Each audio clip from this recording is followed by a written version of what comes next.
بسم الله الرحمن الرحيم بسم الله الرحمن الرحيم ومن أحسن قولا ممن دعا إلى الله وعمل صالحا وقال إنني من المسلمين. إن الحمد لله نحمده ونستعينه ونستغفره ونعوذ بالله من شرور أنفسنا ومن سيئات أعمالنا. من يهده الله فلا مضل له ومن يضلل فلا هادي له، وأشهد أن لا إله إلا الله وحده لا شريك له، وأشهد أن محمدًا عبده ورسوله. أما بعد، فإن خير الحديث كتاب الله، وخير الهدي هدي محمد صلى الله عليه وعلى آله وسلم، وشر الأمور محدثاتها، وكل محدثة بدعة، وكل بدعة ضلالة، وكل ضلالة في النار. قال الله تبارك وتعالى: يا أيها الذين آمنوا اتقوا الله وكونوا مع الصادقين. قابل احترام علماء کرام، میرے محترم دینی بھائیوں اور قابل احترام اور بہنوں، اللہ رب العالمین نے سب سے بڑا احسان ہم پر یہ کیا کہ ہم کو دین اسلام کی نعمت عطا فرمائی. الیوم اکملت لکم دینکم واتممت علیکم نعمتی ورضیت لکم الاسلام دینا.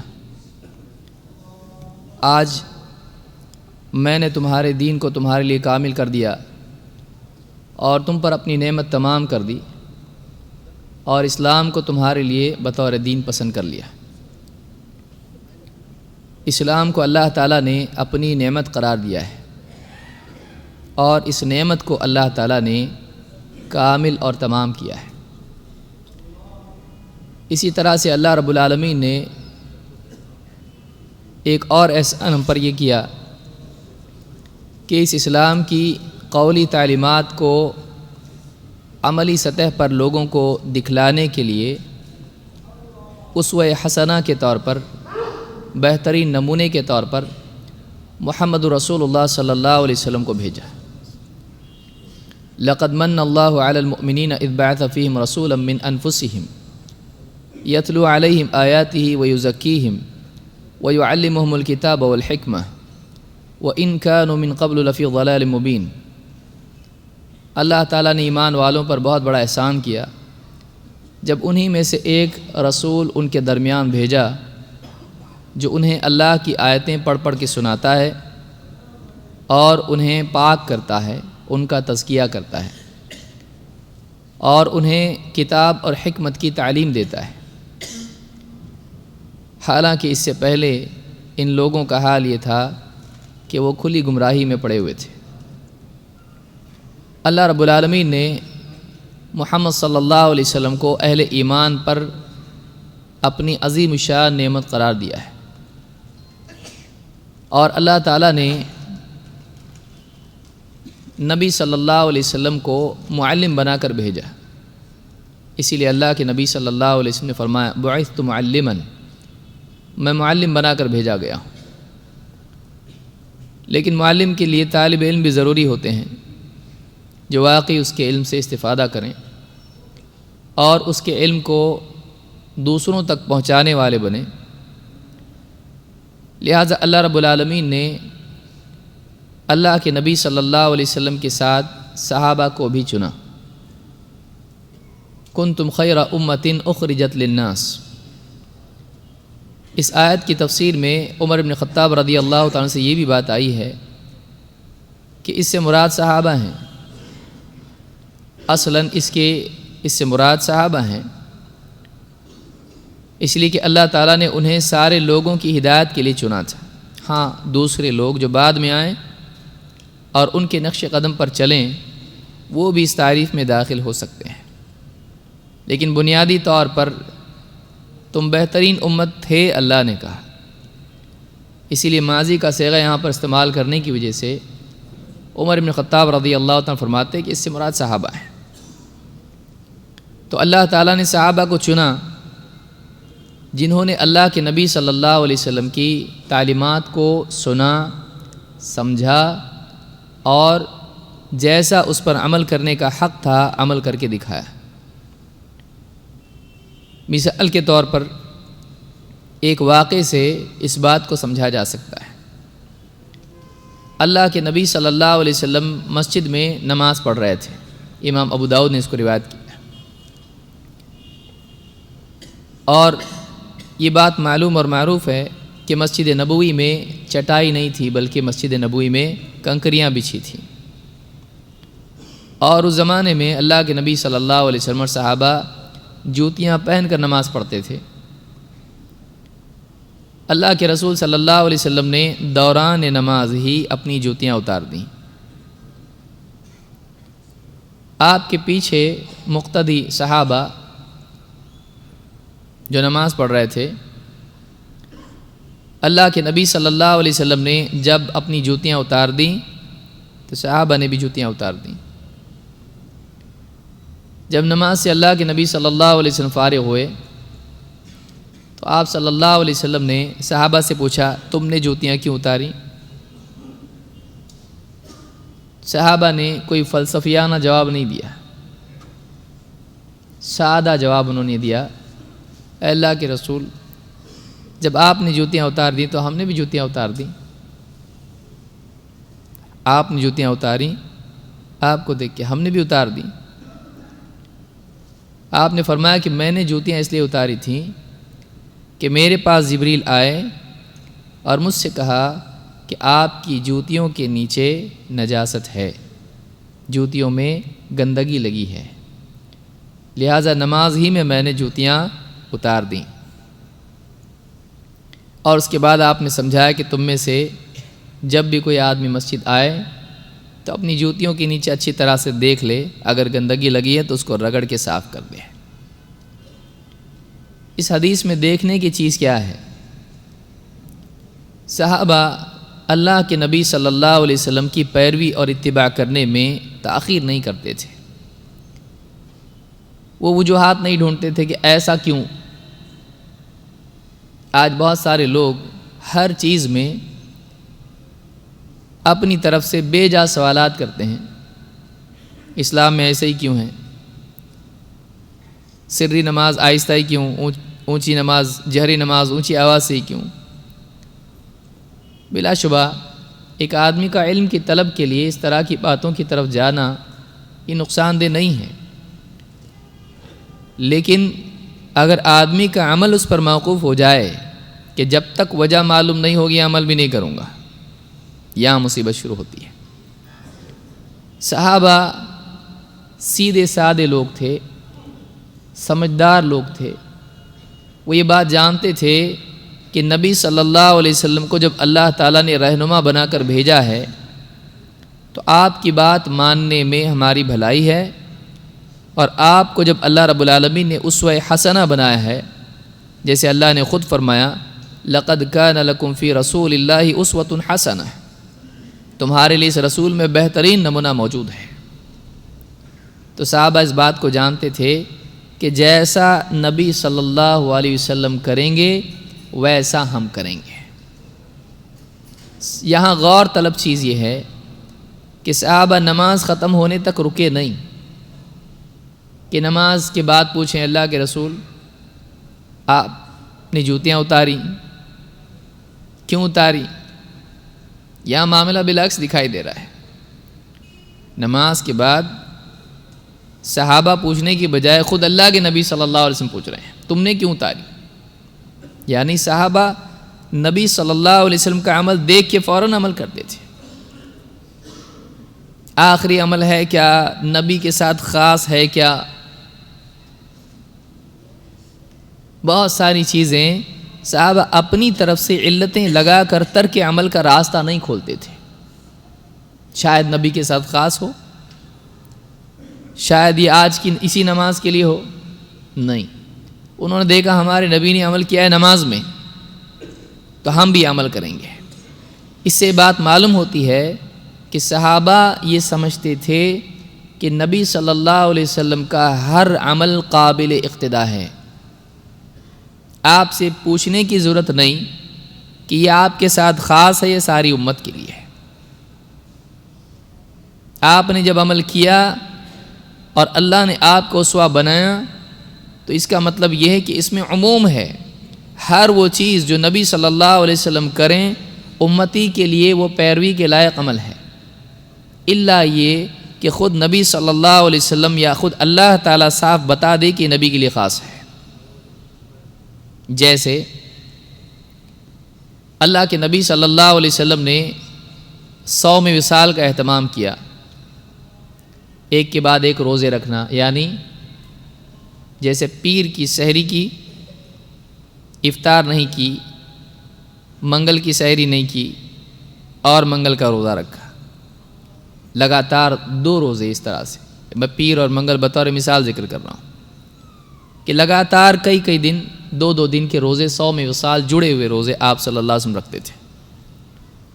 صحابہ نے بھی آپ کو دیکھ کے ایسا کیا تو آپ صلی اللہ علیہ وسلم نے فرمایا لست کہیئتکم، میں تمہاری طرح نہیں ہوں، انما یطعمنی ربی ویسقین، میرا رب مجھ کو کھلاتا پلاتا ہے، میرا معاملہ تم سے الگ ہے، میں تمہاری طرح نہیں ہوں، میرا رب مجھ کو کھلاتا پلاتا ہے، میرا رب مجھ کو قوت دیتا ہے کہ میں جیسے کھانے پینے والا قوت پاتا ہے اور روزہ رکھتا ہے، ویسے بغیر کھائے پیے اللہ کی طرف سے مجھ کو وہ چیز مل جاتی ہے جو کھانے والے کو پینے والے کو ملتی ہے، تو میں 1 سے زیادہ روزے رکھ سکتا ہوں۔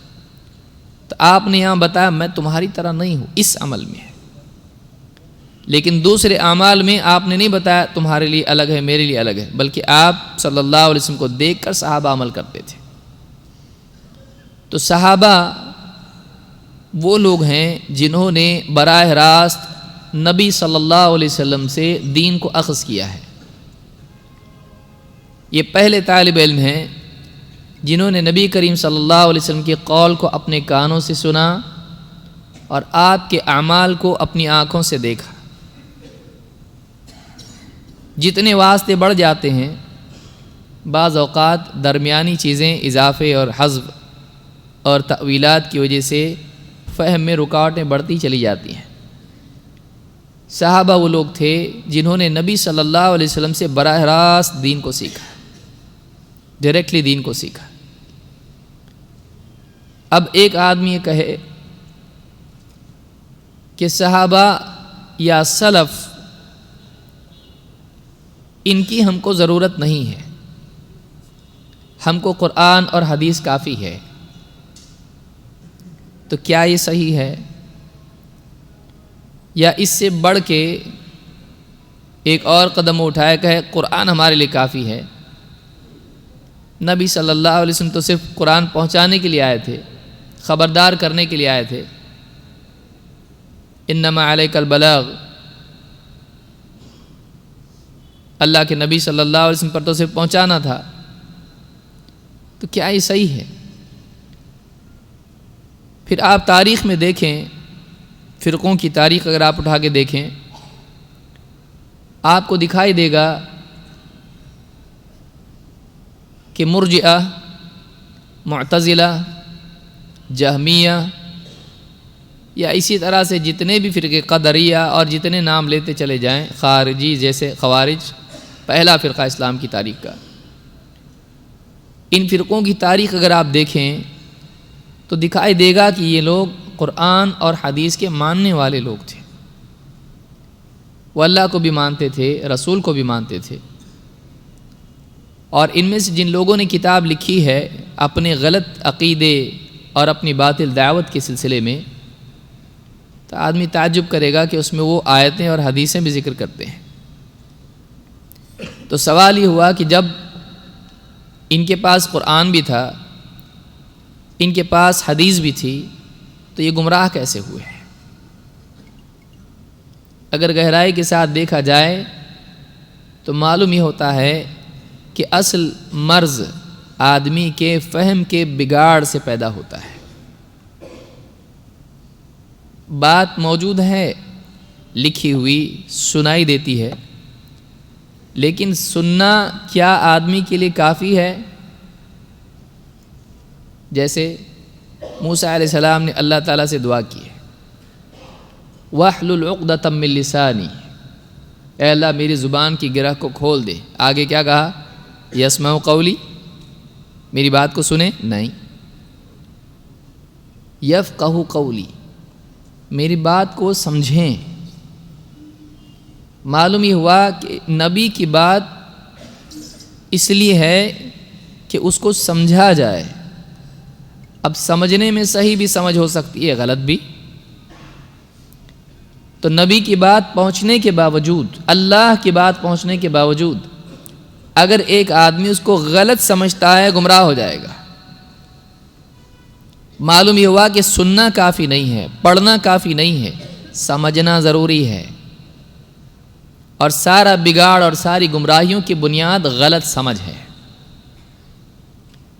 اسی لیے اللہ کے نبی صلی اللہ علیہ وسلم نے اپنی حدیث میں فرمایا، مَن یُرِدِ اللّٰهُ بِهِ خَیْرًا یُفَقِّهُ فِی الدِّین، اللہ تعالیٰ جس کے ساتھ خیر کا ارادہ کرتا ہے اسے دین کی گہری سمجھ دیتا ہے۔ اصل چیز سمجھ ہے۔ آپ ہزاروں حدیثیں یاد کر لیں، قرآن کی آیتیں یاد کر کے حافظ ہو جائیں، لیکن اگر قرآن کی آیت کا مطلب آپ نے غلط سمجھ لیا، حدیثوں کا مطلب آپ نے غلط سمجھ لیا، تو قرآن اور حدیث کو پا کے بھی آدمی گمراہ ہو جائے گا۔ جیسے ایک آدمی کو نقشہ ملا اور الٹا پکڑا اس نے، ساؤتھ کی بجائے نارتھ کی بجائے ساؤتھ۔ اب بتائیے ہاتھ میں کیا ہے؟ اس کے نقشہ ہے۔ اب ایرو بتا رہا نیچے جاؤ، اب یہ الٹا پکڑنے سے کیا ہو رہا ہے؟ اوپر جاؤ تو اوپر جاؤ۔ اس کے پاس حق تھا، لیکن صحیح سلیقے سے اس نے اس کو نہیں سمجھا۔ لہٰذا ایک آدمی حق پا کے بھی محروم ہو جاتا ہے، ایک آدمی حق کی طلب کے باوجود بھی گمراہ ہو جاتا ہے۔ اسی لیے ابن مسعود رضی اللہ تعالیٰ عنہ نے کہا تھا ان لوگوں کو، کچھ لوگ مسجد میں بیٹھے ہوئے ہیں اور ان میں سے ایک آدمی سامنے کنکریاں ڈالی ہوئی ہیں، لیڈر کہتا ہے 100 مرتبہ حللوا 100 مرتبہ لا الہ الا اللہ کہو، 100 مرتبہ سبحان اللہ کہو، 100 مرتبہ اللہ اکبر کہو۔ اب لوگ اس کو فالو کر رہے ہیں، 100 مرتبہ پڑھ رہے ہیں۔ ابو موسیٰ اشعری رضی اللہ تعالیٰ نے غالباً جہاں تک مجھ کو یاد ہے، انہوں نے دیکھا تو آ کے انہوں نے کچھ نہیں کیا۔ ابن مسعود رضی اللہ عنہ سے کہا کہ میں نے ایک مسجد میں چیز دیکھی، دکھنے میں تو برائی نہیں ہے، ذکر چل رہا ہے، وَلَا ذِكْرُ اللَّهِ أَكْبَرُ، لیکن یہ چیز پہلے سے نہیں تھی، یہ چیز پہلے نہیں تھی، نئی چیز ہے۔ ابن مسعود لمبا قصہ ہے، میں اختصار سے بتا رہا ہوں اس کو، آپ دارمی میں اس قصے کو دیکھ سکتے ہیں، سنن دارمی میں قصہ موجود ہے۔ ابن مسعود وہاں پر آئے اور انہوں نے ڈانٹا ان کو اور بہت ساری باتیں کہی، اس میں ایک جو جملہ ان کا ہے، اس میں وہ جو جملہ انہوں نے کہا، وہ کہا وَكَمْ مِن مُرِيدٍ لِّلْخَيْرِ لَن يُصِيبَهُ، کتنے ہی خیر کے طالب خیر کو پاتے نہیں ہیں، طلب ہوتی ہے ملتا نہیں ہے، صرف طلب کافی نہیں ہے، صرف طلب کافی نہیں ہے، بلکہ طلب کے مطابق صحیح کوشش بھی ہونا چاہیے۔ ایک آدمی کی کوشش اگر غلط ہو اور طلب صحیح ہو تو فائدے کے بجائے نقصان ہوتا ہے۔ لہذا اسلام کی تعلیم یہ ہے کہ ایک انسان کا مقصد بھی صحیح ہونا چاہیے اور اس مقصد تک پہنچنے کے لیے راستہ بھی صحیح ہونا چاہیے۔ مقصود اور وسیلہ دونوں صحیح ہونا چاہیے، مقاصد اور وسائل دونوں صحیح ہونا چاہیے۔ یہ نہیں کر سکتے کہ مقصد ہمارا اچھا ہے لیکن اس مقصد کو پورا کرنے کے لیے راستہ غلط آدمی اپنائیں، اس کو فائدہ نہیں ہوتا ہے۔ جیسے سادہ مثال دوں گا تو بہت مشکل مثال نہیں سمجھ میں آئے گی، سادہ مثال سمجھ میں آئے گی۔ ایک آدمی اللہ کو خوش کرنا چاہتا ہے لوگوں کی مدد کر کے، اب وہ کیا کرتا ہے؟ امیر لوگوں کی جیب کترتا ہے اور آ کے غریب اور فقیر جو لوگ ہوتے ہیں بھوکے ان کو کھلاتا ہے۔ مقصد کیا ہے؟ اللہ راضی ہو جائے، غریبوں کی دعا مل جائے. تو مقصد اچھا ہے، لیکن راستہ اپنایا کیا؟ غلط. اس نے راستہ یہ اپنایا کہ وہ چوری کرتا ہے. وہ یہ نہیں کہہ سکتا ہے کہ چوری کیا تو کیا ہوا، میری نیت اچھی ہے. راستہ بھی صحیح ہونا ضروری ہے اگر آدمی کا مقصد صحیح ہے. آدمی دین پہ چلنا چاہتا ہے، لیکن دین پہ چلنے کے لیے آدمی دین کو صحیح سمجھے بھی. بہت سارے لوگ آج دیکھیے بدعت کرتے ہیں. مثال اس کی دیکھیے، اب نبی صلی اللہ علیہ وسلم کی پیدائش کا دن مناتے ہیں 12 ربیع الاول، اور بہت دھوم دھام سے مناتے ہیں. یہاں تو نہیں، ہندوستان پاکستان میں آج کل ناچنے گانے بھی لگے ہیں ڈسکو گانے کے اوپر، اور ہیپی برتھ ڈے ٹو یو یا رسول اللہ کیک کاٹ کے بھی نبی کی پیدائش کا دن منا رہے ہیں. اللہ تعالیٰ ہدایت دے. ان کا کہنا کیا ہے؟ ہم کو نبی سے محبت ہے، اس کا اظہار کیسے کریں بھائی؟ کیا یہ دن نبی کی پیدائش کا ہے تو اس میں ہم خوشی نہ منائیں؟ اب یہ اور بات ہے کہ وہ پیدائش کا دن ہے یا نہیں ہے. قطع نظر اس سے آپ کو نبی صلی اللہ علیہ وسلم سے محبت ہے، اس محبت کے اظہار میں بھی طریقہ نبی کا ہونا چاہیے. اب آپ کیسے منع کریں اس کو؟ اچھا، اگر منع کیا جائے کہ بھئی آپ کیوں کر رہے ہیں ایسا، دلیل کیا ہے آپ کے پاس؟ کہہ رہے اللہ کے بندے، بیٹے کا برتھ ڈے مناتے نبی کا نہیں منائیں گے؟ ہمارا بیٹا، اس سے محبت ہے، اس کا دل رکھنے کے لیے ہم برتھ ڈے مناتے ہیں، اس کو خوش کرنے کے لیے برتھ ڈے اس کا مناتے ہیں. بیٹے سے بڑھ کے نبی ہے، تو جب بیٹے کا منا رہے ہیں تو نبی کا کیوں نہیں منا سکتے ہیں؟ تو اب خود یہ دلیل کہاں مقبول ہوئی؟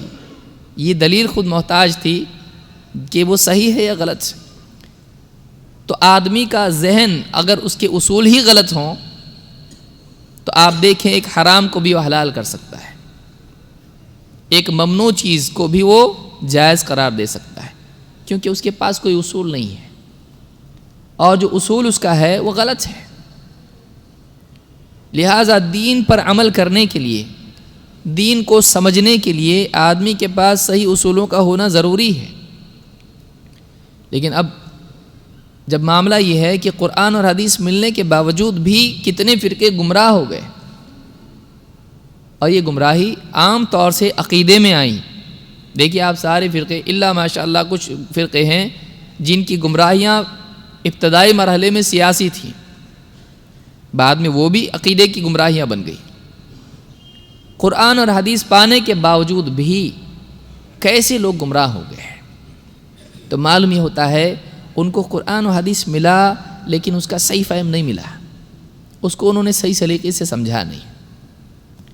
تو اس سے یہ بات سمجھ میں آتی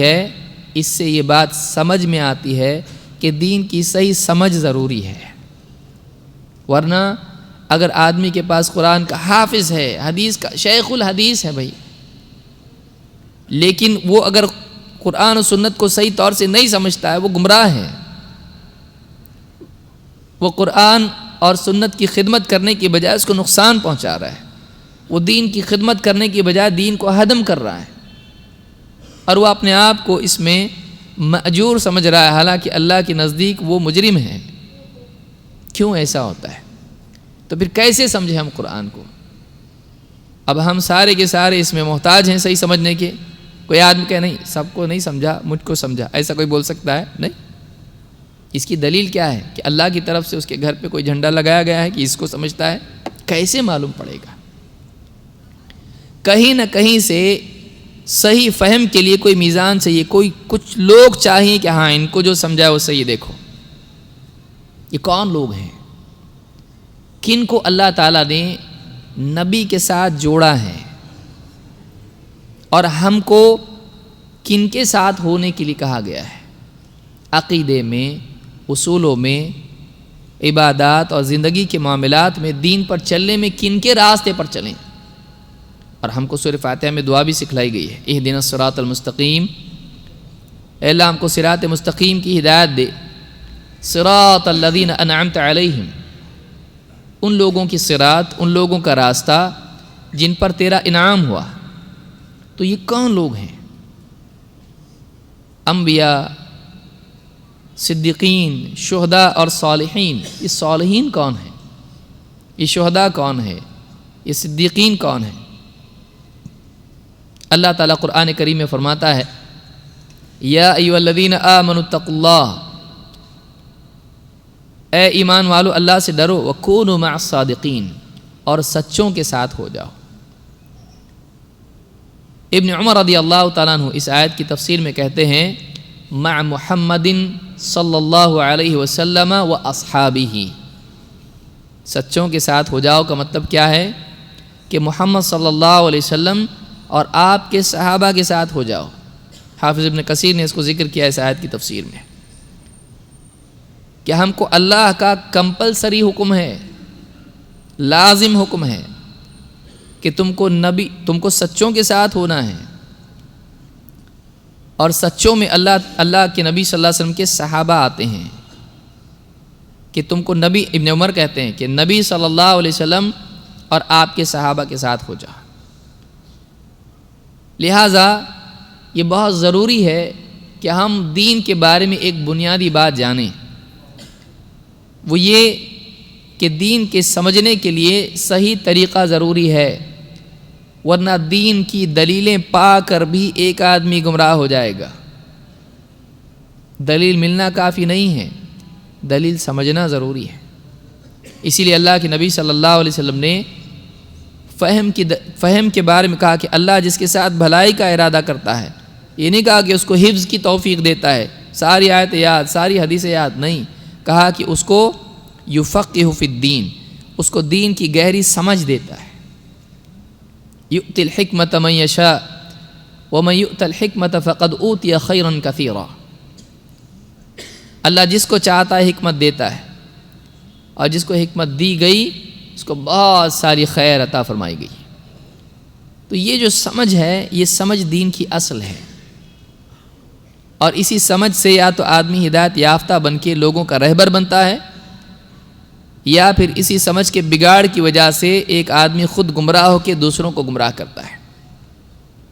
اسی لیے حدیث میں اللہ کے نبی صلی اللہ علیہ وسلم نے اشارہ دیا ہے کہ بعد کے دور میں ایسا ہوگا، اللہ تعالیٰ دین کو، علم کو یوں ہی نہیں اٹھائے گا کہ چھین لے، بلکہ ایک ایک کر کے علماء اٹھاتا چلا جائے گا، یہاں تک کہ جب علماء باقی نہیں رہیں گے تو لوگ جاہلوں کو اپنا رہنما اور سردار بنائیں گے، اور ان سے پوچھیں گے، اور وہ بغیر علم کے فتویٰ دیں گے، اور خود بھی گمراہ ہوں گے، دوسروں کو بھی گمراہ ہوں گے۔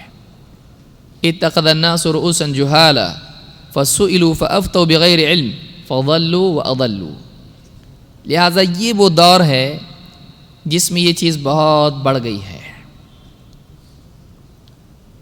نہ جانے جس کے ہاتھ میں، جس کے پاس تین چیزیں ہوں، آج دنیا پر وہ چھا سکتا ہے۔ ایک مائک، دوسرے کیمرہ، اور تیسرے یوٹیوب اکاؤنٹ۔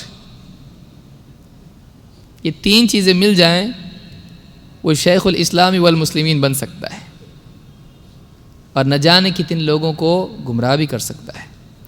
کیونکہ مسلمان آج کچھ بھی ڈھونڈنا ہے تو اس کے پاس کون جائے بھائی؟ علماء، عالم صاحب فون نہیں اٹھاتے، گوگل کبھی ناراض نہیں کرتا ہے، گوگل پہ آپ جائیں، ڈھونڈیں، آپ کو ملے گا۔ یوٹیوب پہ آپ جائیں، کچھ نہ کچھ تو ملے گا بھائی، کچھ نہ کچھ تو ملے گا، تو جو ملے گا آدمی وہی لے لیتا ہے۔ اور ایک آدمی کے پاس صحیح اور غلط کوئی بھی معلومات آ جاتی ہے، اب دین پر عمل کرنے کے لیے اگر غلط فہم اور گمراہ لوگوں کی بات وہ لے لیتا ہے، یہ خود بھی گمراہ ہو جائے گا۔ اس کے لیے ضروری ہے کہ آدمی کے منہج میں خرابی نہ ہو۔ اور منہج کس کو کہتے ہیں؟ منہج کہتے ہیں اس راستے کو جو سیدھا راستہ آدمی اپناتا ہے، جو قوی اصولوں کی بنیاد پر ہوتا ہے، اس راستے کو منہج کہتے ہیں۔ اور منہج کون سا اختیار کرنا ہے؟ سلف کا منہج ہم کو اختیار کرنا ہے۔ سلف کون ہوتے ہیں؟ جو ہم سے پہلے نیک صالحین لوگ گزر چکے، جو جن کے سردار نبی صلی اللہ علیہ وسلم ہیں، اور جو صحابہ ہیں، اور بعض نے تابعین کو بھی جوڑا ہے، بعض نے تبع الاتباع کو بھی جوڑا ہے۔ لیکن اصلاً صحابہ ہیں نبی اس لیے آپ دیکھیے نبی صلی اللہ علیہ وسلم اور صحابہ، اور خود نبی کریم صلی اللہ علیہ وسلم نے بھی اپنے ساتھ صحابہ کو جوڑا ہے۔ آئیے اس بارے میں کچھ چیزیں ہم دیکھتے ہیں۔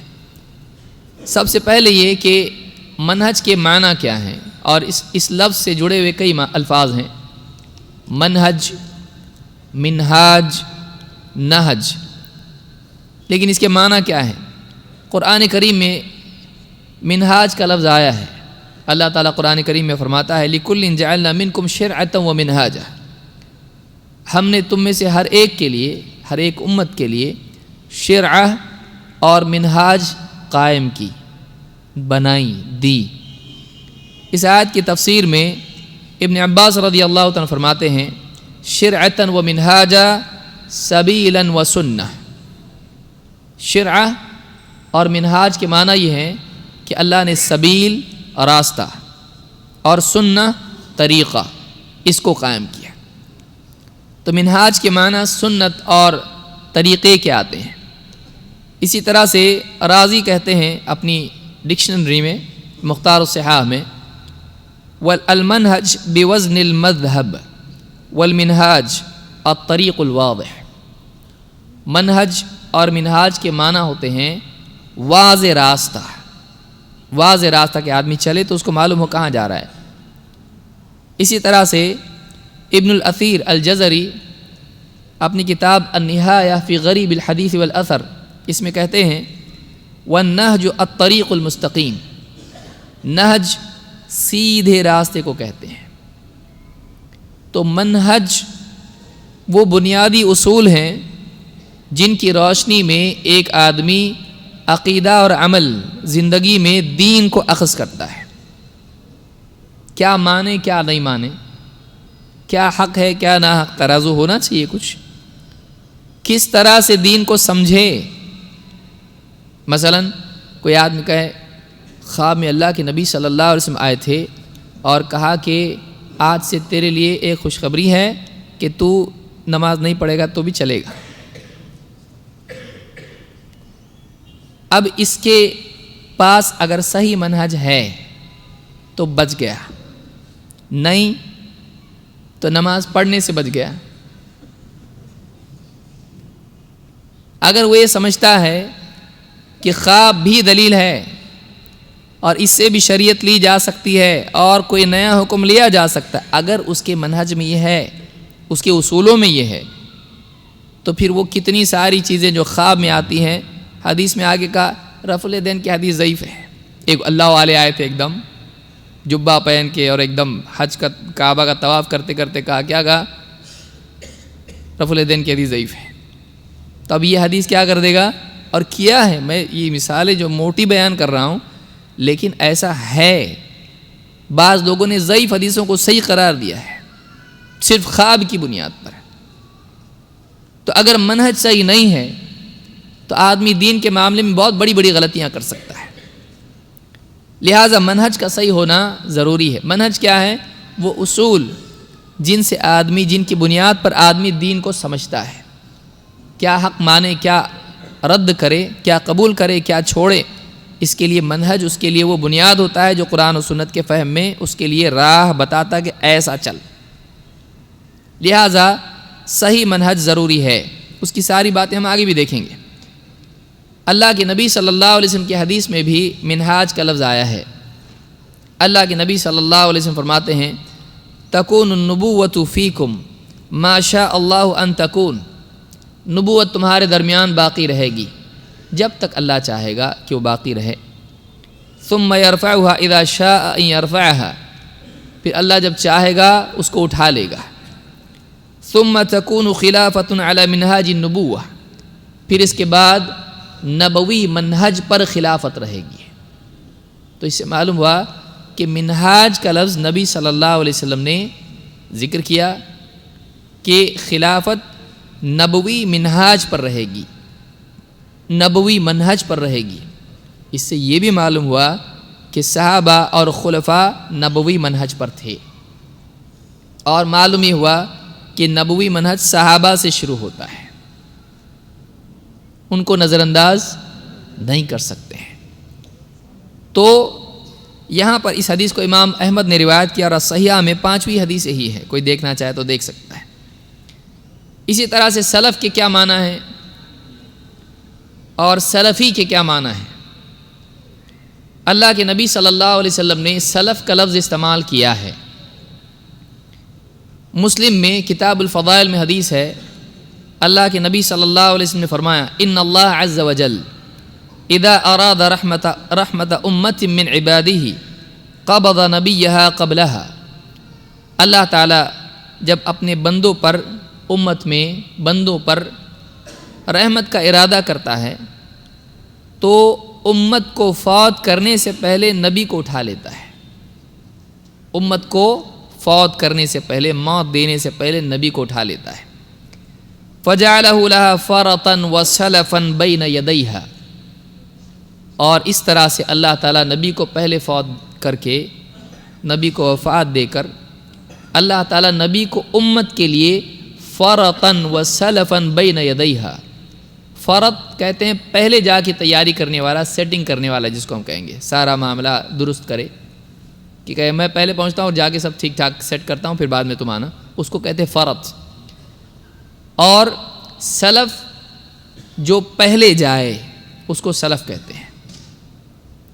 تو یہاں پر اللہ کے نبی صلی اللہ علیہ وسلم نے خود کہا کہ میں تمہارا سلف ہوں۔ تو ہمارے سلف کون ہیں؟ نبی صلی اللہ علیہ وسلم اور آپ کے صحابہ جو ہم سے پہلے گزر گئے ہیں۔ سلفی کس کو کہتے ہیں؟ سلفی کے بارے میں حافظ الامام الذہبی رحمہ اللہ فرماتے ہیں اپنی کتاب سیر اعلام النبلاء میں، کہتے ہیں کہ السلفی بفتحتین وهو من كان على مذهب السلف، سلفی دو فتحہ کے ساتھ میں ہے، سلفی۔ یہ کون ہے؟ کہتے ہیں سلفی وہ شخص ہے جو سلف کے مذہب پر ہو۔ مذہب کس کو کہتے ہیں؟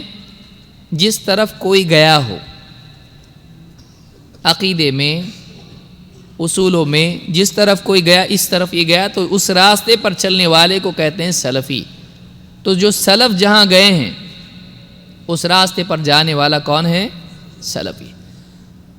بعض لوگ کہتے ہیں سلفی، سلفی نہیں ہے وہ سیلفی والا نہیں ہے۔ آج کل جو لیتے ہیں، کتنے لوگ تو پہاڑ سے گر جاتے ہیں سیلفی کی وجہ سے۔ بمبئی میں جوڑا ایک، دونوں سیلفی لینے میں پانی میں ڈوب کے مر گئے۔ آج اللہ ہماری حفاظت فرمائے۔ تو السلفی کون ہے؟ سلفی، لام کے ہماری ہندوستان کے زبان میں زبر، دو زبر اس کے اوپر ہیں، زیر زبر چلتا ہے ہمارے یہاں پر، تو دو زبر کے ساتھ میں سلفی، سین پر بھی زبر ہے، لام پر بھی زبر ہے، یہ ضروری ہے۔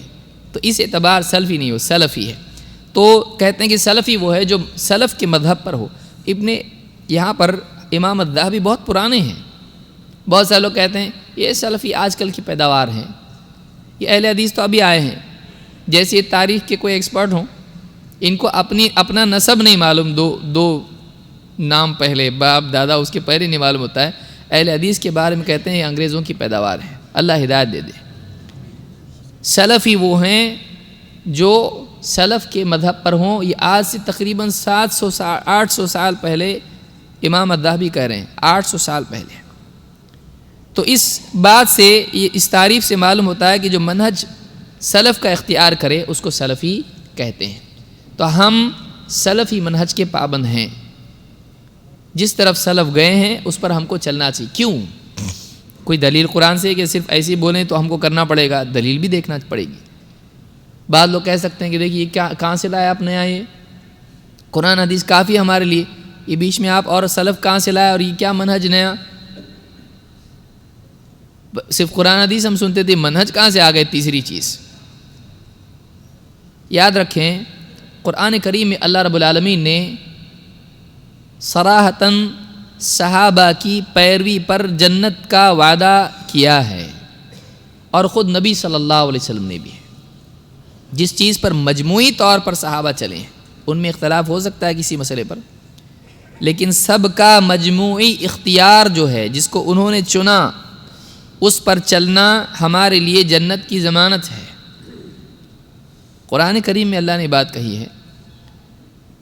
سورہ التوبہ میں آیت نمبر 100 میں اللہ تعالیٰ فرماتا ہے والسابقون الاولون من المہاجرین والانصار والذین اتبعوهم بإحسان رضی اللہ عنہم ورضوا عنہ وأعد لهم جنات تجری تحتها الانہار خالدین فیہا ابدا ذلک الفوز العظیم۔ اب ترجمہ دیکھیں، اللہ فرماتا ہے اور وہ سبقت لے جانے والے پہل سبقت لے جانے والے مہاجر اور انصار، دین کے قبول کرنے میں، دین پر عمل کرنے میں سبقت لے جانے والے کون؟ مہاجر اور انصار، نام لے کے اللہ نے کہا تاکہ بعد والوں کا کون ہے سمجھ میں نہیں آئے، مہاجر اور انصار۔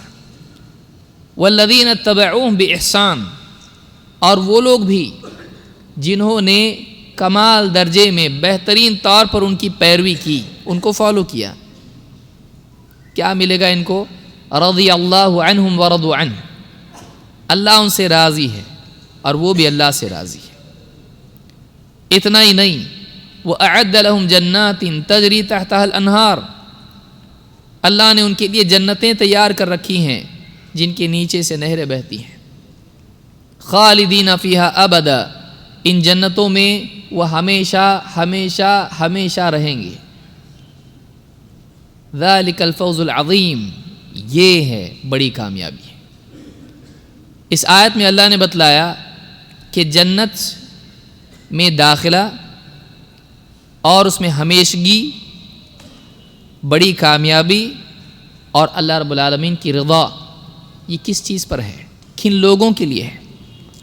مہاجرین اور انصار کے لیے اسپیسیفکلی ہے، نام لے کے ہے، اور بعد والوں کے لیے شرط کے ساتھ ہے۔ دیکھیے اس کو، سمجھیں اس کو۔ صحابہ کے لیے، صحابہ میں دو طبقے ہیں، مہاجر اور انصار، ان کے لیے نام لے کے ان کے لیے تو مغفرت ہے ہی ہے، ان کے لیے رضا ہے، جنت ہے، جنت میں ہمیشگی ہے، کامیابی ہے، وہ تو ہو گئے پار۔ لیکن بعد میں بھی تو لوگ آنے والے ہیں اس آیت کے نازل ہونے کے بعد، تو کہا کہ ان کے لیے ایک شرط کے ساتھ ہے، ان کے لیے بھی وعدہ ہے، ان کے لیے بھی جنت، ان کے لیے بھی اللہ کی رضا۔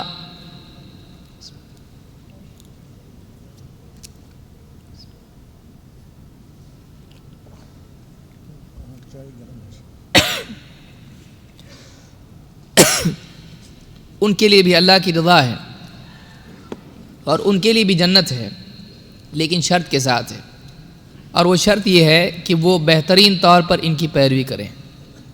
معلوم یہ ہوا کہ صحابہ کی پیروی کیے بغیر آدمی کے لیے جنت کا امکان نہیں ہے، اور یہی ہماری دعوت ہے۔ بہت سے بدقسمت لوگ یہ ہیں، وہ ہیں جو کہتے ہیں کہ یہ لوگ صحابہ کو نہیں مانتے، ہم لوگ صحابہ کو نہیں مانتے، اور یہ نہیں جانتے کہ ہمارا منہج کیا ہے۔ ہمارا منہج یہ ہے کہ قرآن و سنت کی پیروی کی جائے، اور اس پیروی میں سلف کے خصوصاً صحابہ کے منہج کو اختیار کیا جائے، یہ ہماری دعوت ہے۔ اتباع الکتاب والسنہ بفہم سلف الامہ، سلف صالح جو ہمارے ہیں ان کے منہج کی پیروی کیے بغیر آدمی صحیح راستے پہ نہیں لگ سکتا ہے۔ امام الاوزاعی رحمۃ اللہ علیہ فرماتے ہیں اصبر نفسک علی السنہ، اپنے آپ کو سنت پر جمائے رکھ، وقف حیث وقف القوم، وہیں رک جا جہاں قوم رکی ہے، قوم صحابہ، واسلک سبیل سلفک الصالح، اور جو تیرے سلف صالح ہیں ان کے راستے پر چلتا رہ، فإنہ یسعک ما وسعہم، اس لیے کہ جو ان کے لیے کافی ہو گیا تیرے لیے کافی ہو جائے گا، نیا کچھ نکال مت، جتنا دین ان کے لیے کافی تھا تیرے لیے بھی کافی ہو جائے گا۔ تو امام الاوزاعی کا قول اعلام الموقعین میں ابن قیم رحمۃ اللہ علیہ نے ذکر کیا ہے۔ اس سے معلوم ہی ہوتا ہے کہ سنت کی پیروی ضروری ہے، لیکن سنت کی عملی تطبیق نبی صلی اللہ علیہ وسلم کے اعمال کی عملی تطبیق کے لیے سلف دلیل ہیں۔ اس کی ایک اور مثال میں دیتا ہوں۔ قرآن کریم میں اللہ رب العالمین نے فرمایا، کوئی آدمی اگر کہتا ہے نہیں قرآن اور نبی بس، اس کے آگے کچھ نہیں، اس کو میں سمجھوں گا جیسا میں سمجھا، وَلَقَدْ يَسَّرْنَا الْقُرْآنَ لِلذِّكْرِ فَهَلْ مِن مُدَّكِرٍ، اللہ نے قرآن کو آسان کیا ہے، اب مجھ کو صحابہ کی ضرورت نہیں ہے، میں اپنی سمجھ سے قرآن پہ عمل کروں گا۔ اور حدیث پہ بھی چلیے، قرآن میں اللہ نے فرمایا اِنَّكَ مَيِّتٌ وَإِنَّهُم مَيِّتُونَ، اے نبی آپ کو بھی موت آنی ہے اور یہ بھی مرنے والے ہیں۔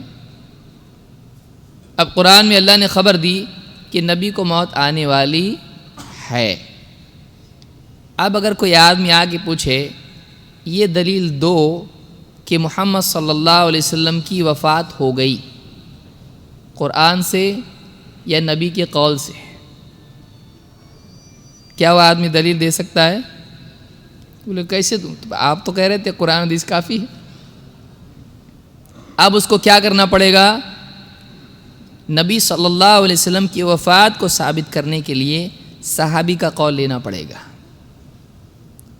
اور صحابہ میں سے سب سے افضل ابو بکر صدیق رضی اللہ تعالیٰ عنہ، ان کا بہترین جملہ جو آدمی کے ایمان کی حرارت کو تازہ کرتا ہے اور بندوں کی بندگی سے نکال کر واقعی اللہ کی بندگی کی طرف اس کو لے جاتا ہے، کہ صحابہ کا مزاج کیا تھا، نبوی محبت کے باوجود اللہ کی عظمت کیسے دلوں میں بیٹھی ہوئی تھی۔ کیا کہا ابو بکر صدیق رضی اللہ تعالیٰ نے؟ من کان یعبد محمدا فإن محمدا قد مات ومن کان یعبد اللہ فإن اللہ حی لا يموت۔ ابن قیم نے اجتماع الجیوش الاسلامیہ میں اضافہ اس میں ذکر کیا ہے کہ ومن کان یعبد اللہ فإن اللہ حی فی السماء لا يموت، فی السماء حی لا يموت، کہ جو محمد صلی اللہ علیہ وسلم کی عبادت کرتا تھا اس کو اچھی طرح سے جان لینا چاہیے کہ محمد صلی اللہ علیہ وسلم کو موت آ گئی، اور جو اللہ کا بندہ تھا، اللہ کا عبادت کرنے والا تھا، وہ جان لے کہ اللہ تعالیٰ زندہ ہے، آسمان پر ہے، اور موت اس کو نہیں آنے والی ہے۔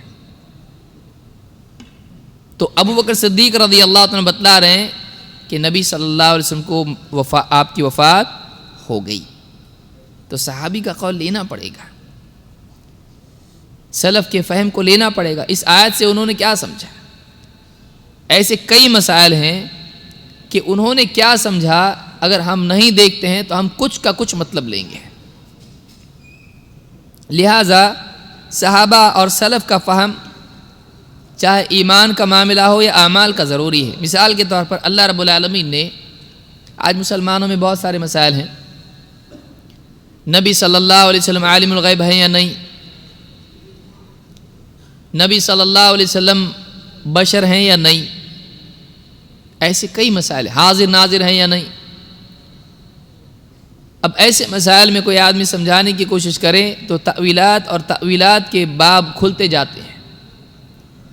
لہذا اس طرح کے عقائد کے رد کے لیے بہترین چیز وہ ہوتی ہے کہ ایک آدمی صحابہ کا عقیدہ پیش کرے۔ اللہ تعالیٰ کے ہاں صحابہ کا عقیدہ دلیل ہے، حجت ہے۔ اللہ نے فرمایا فَإِنْ آمَنُوا بِمِثْلِ مَا آمَنْتُمْ بِهِ فَقَدِ اهْتَدَوْا وَإِنْ تَوَلَّوْا فَإِنَّمَا هُمْ فِي شِقَاقٍ۔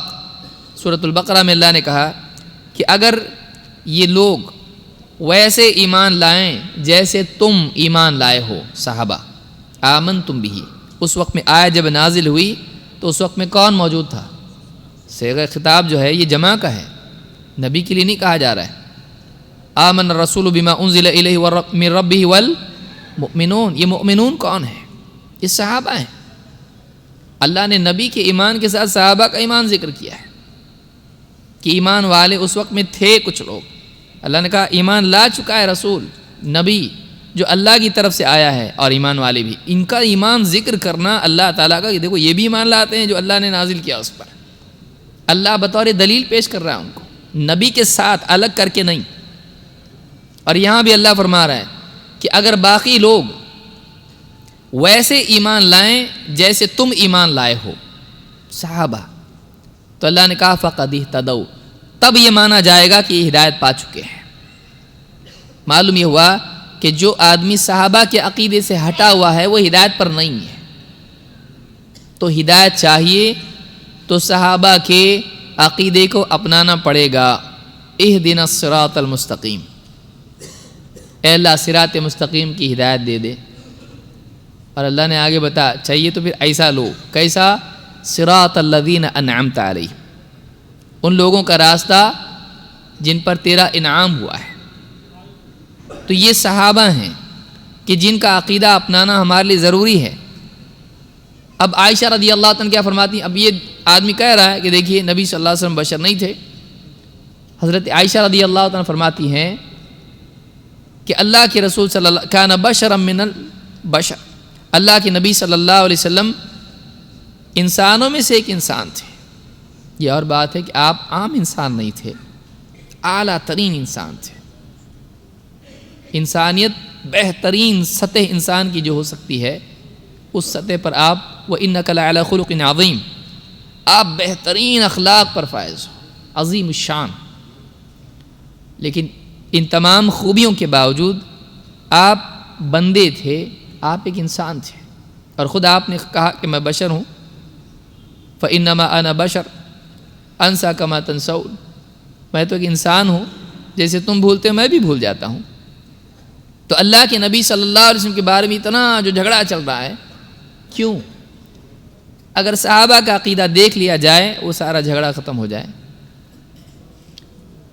نبی صلی اللہ علیہ وسلم عالم الغیب ہیں یا نہیں، ہماری باتیں سنتے کہ نہیں سنتے؟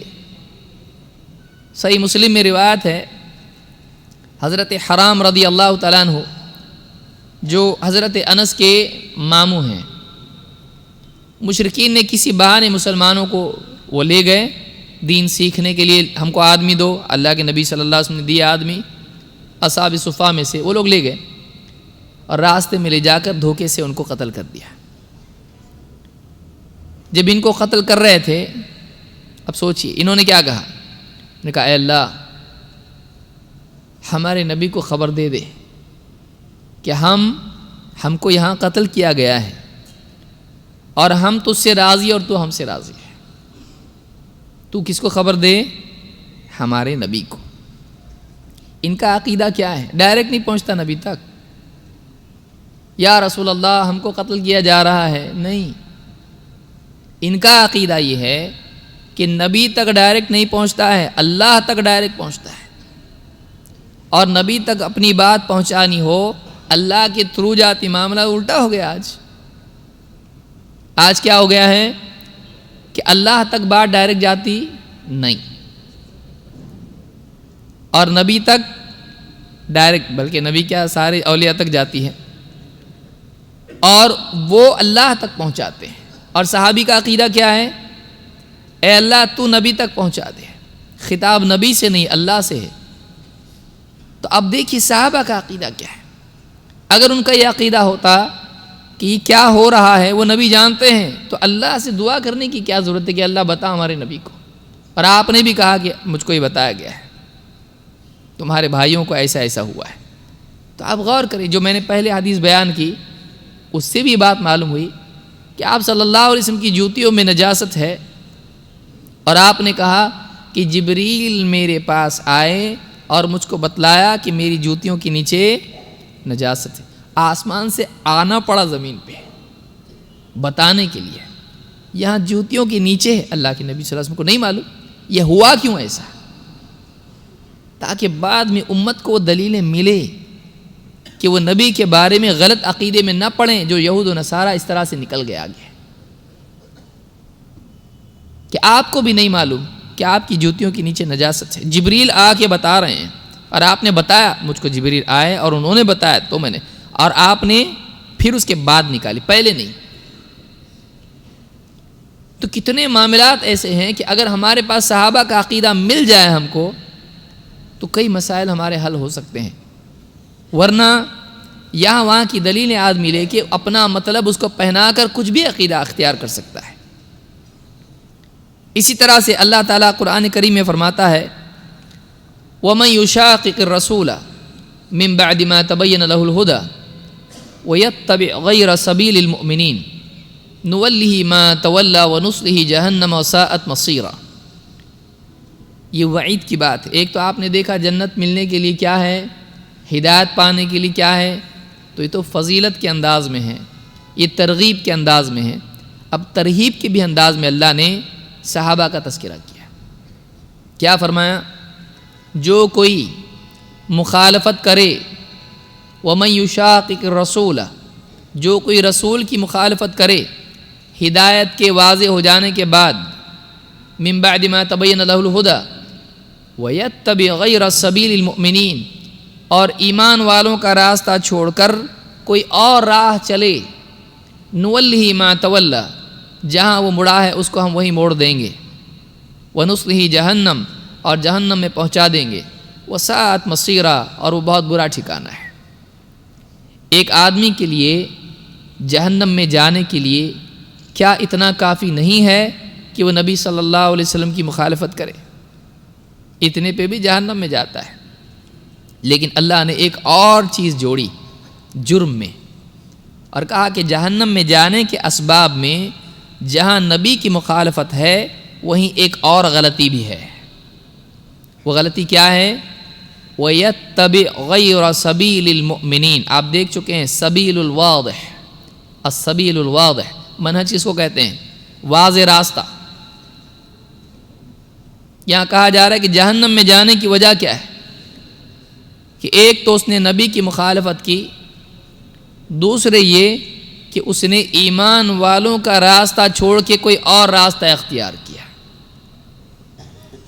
یا ہم اس کو دوسرے الفاظ میں کہیں گے صحابہ کا منہج چھوڑ کے کوئی اور منہج اختیار کیا۔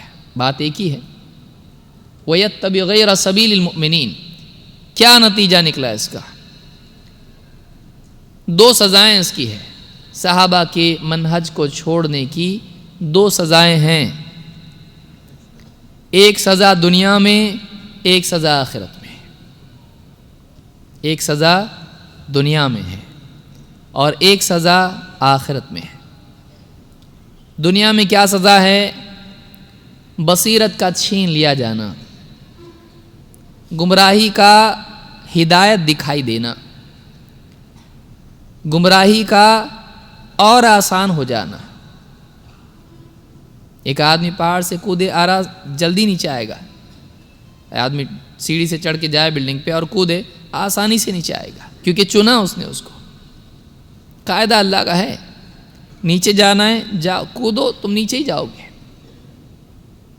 تم کو اوپر جانا ہے، مشقت سے جانا پڑے گا۔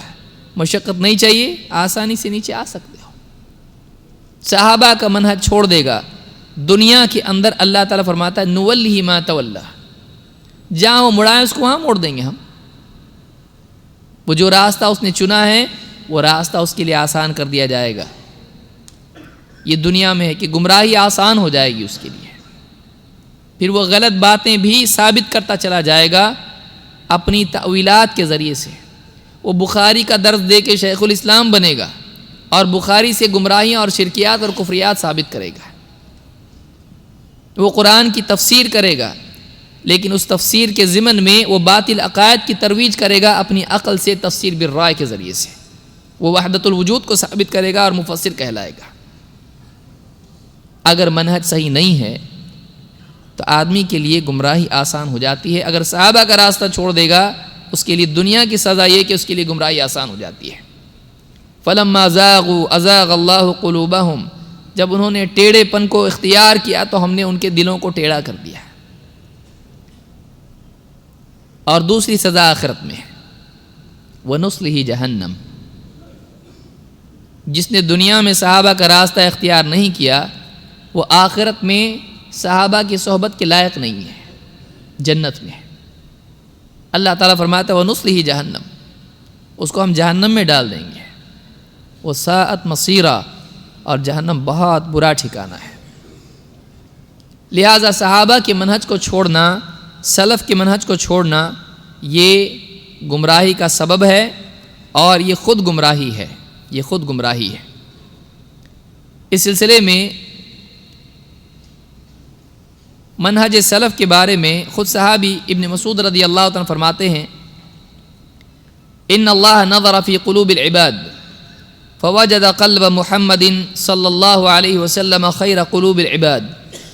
اللہ تعالیٰ نے لوگوں کے دلوں پر نگاہ ڈالی تو سارے دلوں میں، بندوں کے دلوں میں سب سے بہتر دل محمد صلی اللہ علیہ وسلم کا دل پایا۔ فاصطفاہ لنفسہ فابتعثہ برسالتہ، اللہ تعالیٰ نے محمد صلی اللہ علیہ وسلم کو اپنے لیے چن لیا اور آپ کو اپنی طرف سے رسالت عنایت کی۔ ثم نظر فی قلوب العباد بعد قلب محمد صلی اللہ علیہ وسلم،